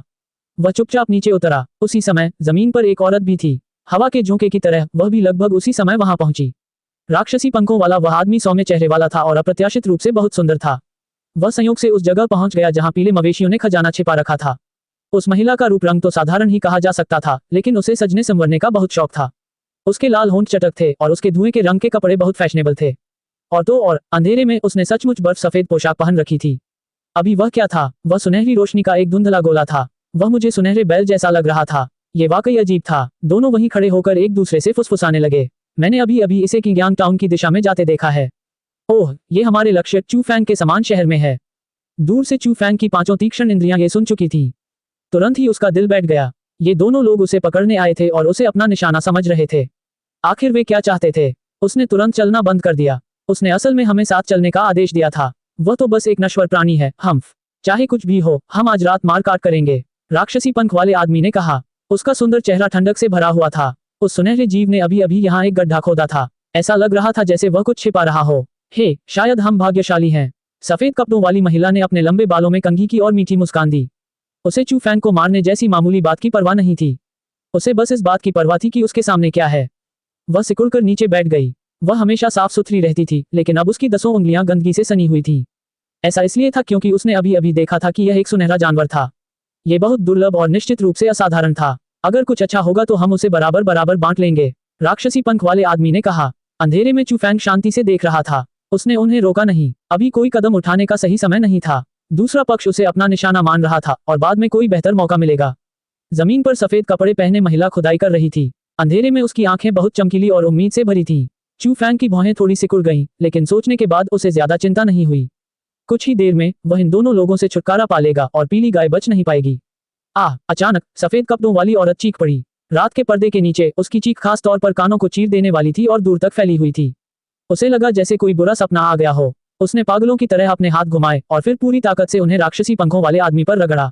आप क्या कर रहे हो? जाहिर है राक्षसी पंखों वाला आदमी पहले से ही जानता था कि यह क्या है। वह तुरंत क्रोधित हो गया और जल्दी से पीछे हट गया। साथ ही वह खुद को उल्टी करने से नहीं रोक सका। गाय का गोबर, गाय का गोबर, औरत जोर जोर से चीखी। वह अपने हाथों को जमीन और पेड़ के तने पर जोर जोर से रगड़ती रही। आखिरकार वह वहीं उकड़ू बैठ गई और उल्टी कर दी। दूरी में चू फैंग अचंभित था। काफी देर तक वह हिला तक नहीं और चुपचाप देखता रहा। इस समय उसका मस्तिष्क तेजी से घूम रहा था और एक ही पल में उसके मन में कई विचार आ गए। काफी देर बाद चू फैंग ने अपने माथे से ठंडा पसीना पोंछा। धिक्कार है, ये तो बहुत रोमांचक था। उसका चेहरा हरा, लाल और सफेद हो गया। वह थोड़ा डरा हुआ था। पीला मवेशी वास्तव में बकवास का एक टुकड़ा था। वह मन ही मन कोसता रहा। पहले तो उसने पीले बैल के पीछे पीछे चलने की योजना बनाई थी, ताकि वह चुपके से खजाना खोदकर बछड़े को पूरी तरह से खत्म कर दे। अगर ये दोनों ना आते तो वह कल्पना भी नहीं कर पाता कि आगे क्या होगा। वह दृश्य बहुत ही भयानक था। चू फैंग ने फिर से अपने माथे का पसीना पोंछा। मन ही मन उसने पीली गाय को 800 बार कोसा। क्या यह अपनी ही समस्या का समाधान नहीं कर रही थी? क्या इसे चोर की तरह इतना गुप्त रहना जरूरी था? ये चीज तो उपद्रवी बनने के लिए ही पैदा हुई है। जो भी व्यक्ति इसकी विचित्र गतिविधियों को देखेगा वह उत्सुक हो जाएगा और गुप्त रूप से इसका पीछा करना चाहेगा। चू फैंग को जल्द ही समझ आ गया। कुछ दिन पहले वह बार बार गोबर का जिक्र कर रहा था और पीली गाय से मदद मांग रहा था, जिससे जाहिर है कि वह सदमे में थी। वह उससे बचाव कर रही थी। मूर्ख गाय। मुख्य बिंदुओं को समझने के बाद चू फैंग अवाक रह गया। उसे समझ नहीं आ रहा था कि हंसे या रोए। उसके और येलो कैटल के बीच ये कहना कठिन था कि वह कौन था जिसने दूसरे को फंसाया था। दूर से सफेद कपड़ों में सजी महिला, जो सफाई की बहुत शौकीन थी और हमेशा सुंदर दिखना चाहती थी, उल्टी कर रही थी जब तक कि उसका पित्त बाहर आने को न हो गया। वह अभी भी खांस रही थी और चीख रही थी। वो आवाज थोड़ी डरावनी थी, मानो वो सबसे दर्दनाक यातना झेल रही हो। राक्षसी पंख वाले आदमी को भी बहुत देर तक उबकाई आती रही। उसने तुरंत अपने कपड़े उतारकर जमीन पर फेंक दिए। उसका चेहरा इतना उदास था कि मानो उससे पानी टपकने ही वाला था। आज के लिए आपकी पढ़ने की सीमा पहले ही पूरी हो चुकी है। अगर आप और पढ़ना चाहते हैं तो कृपया लॉग इन करें।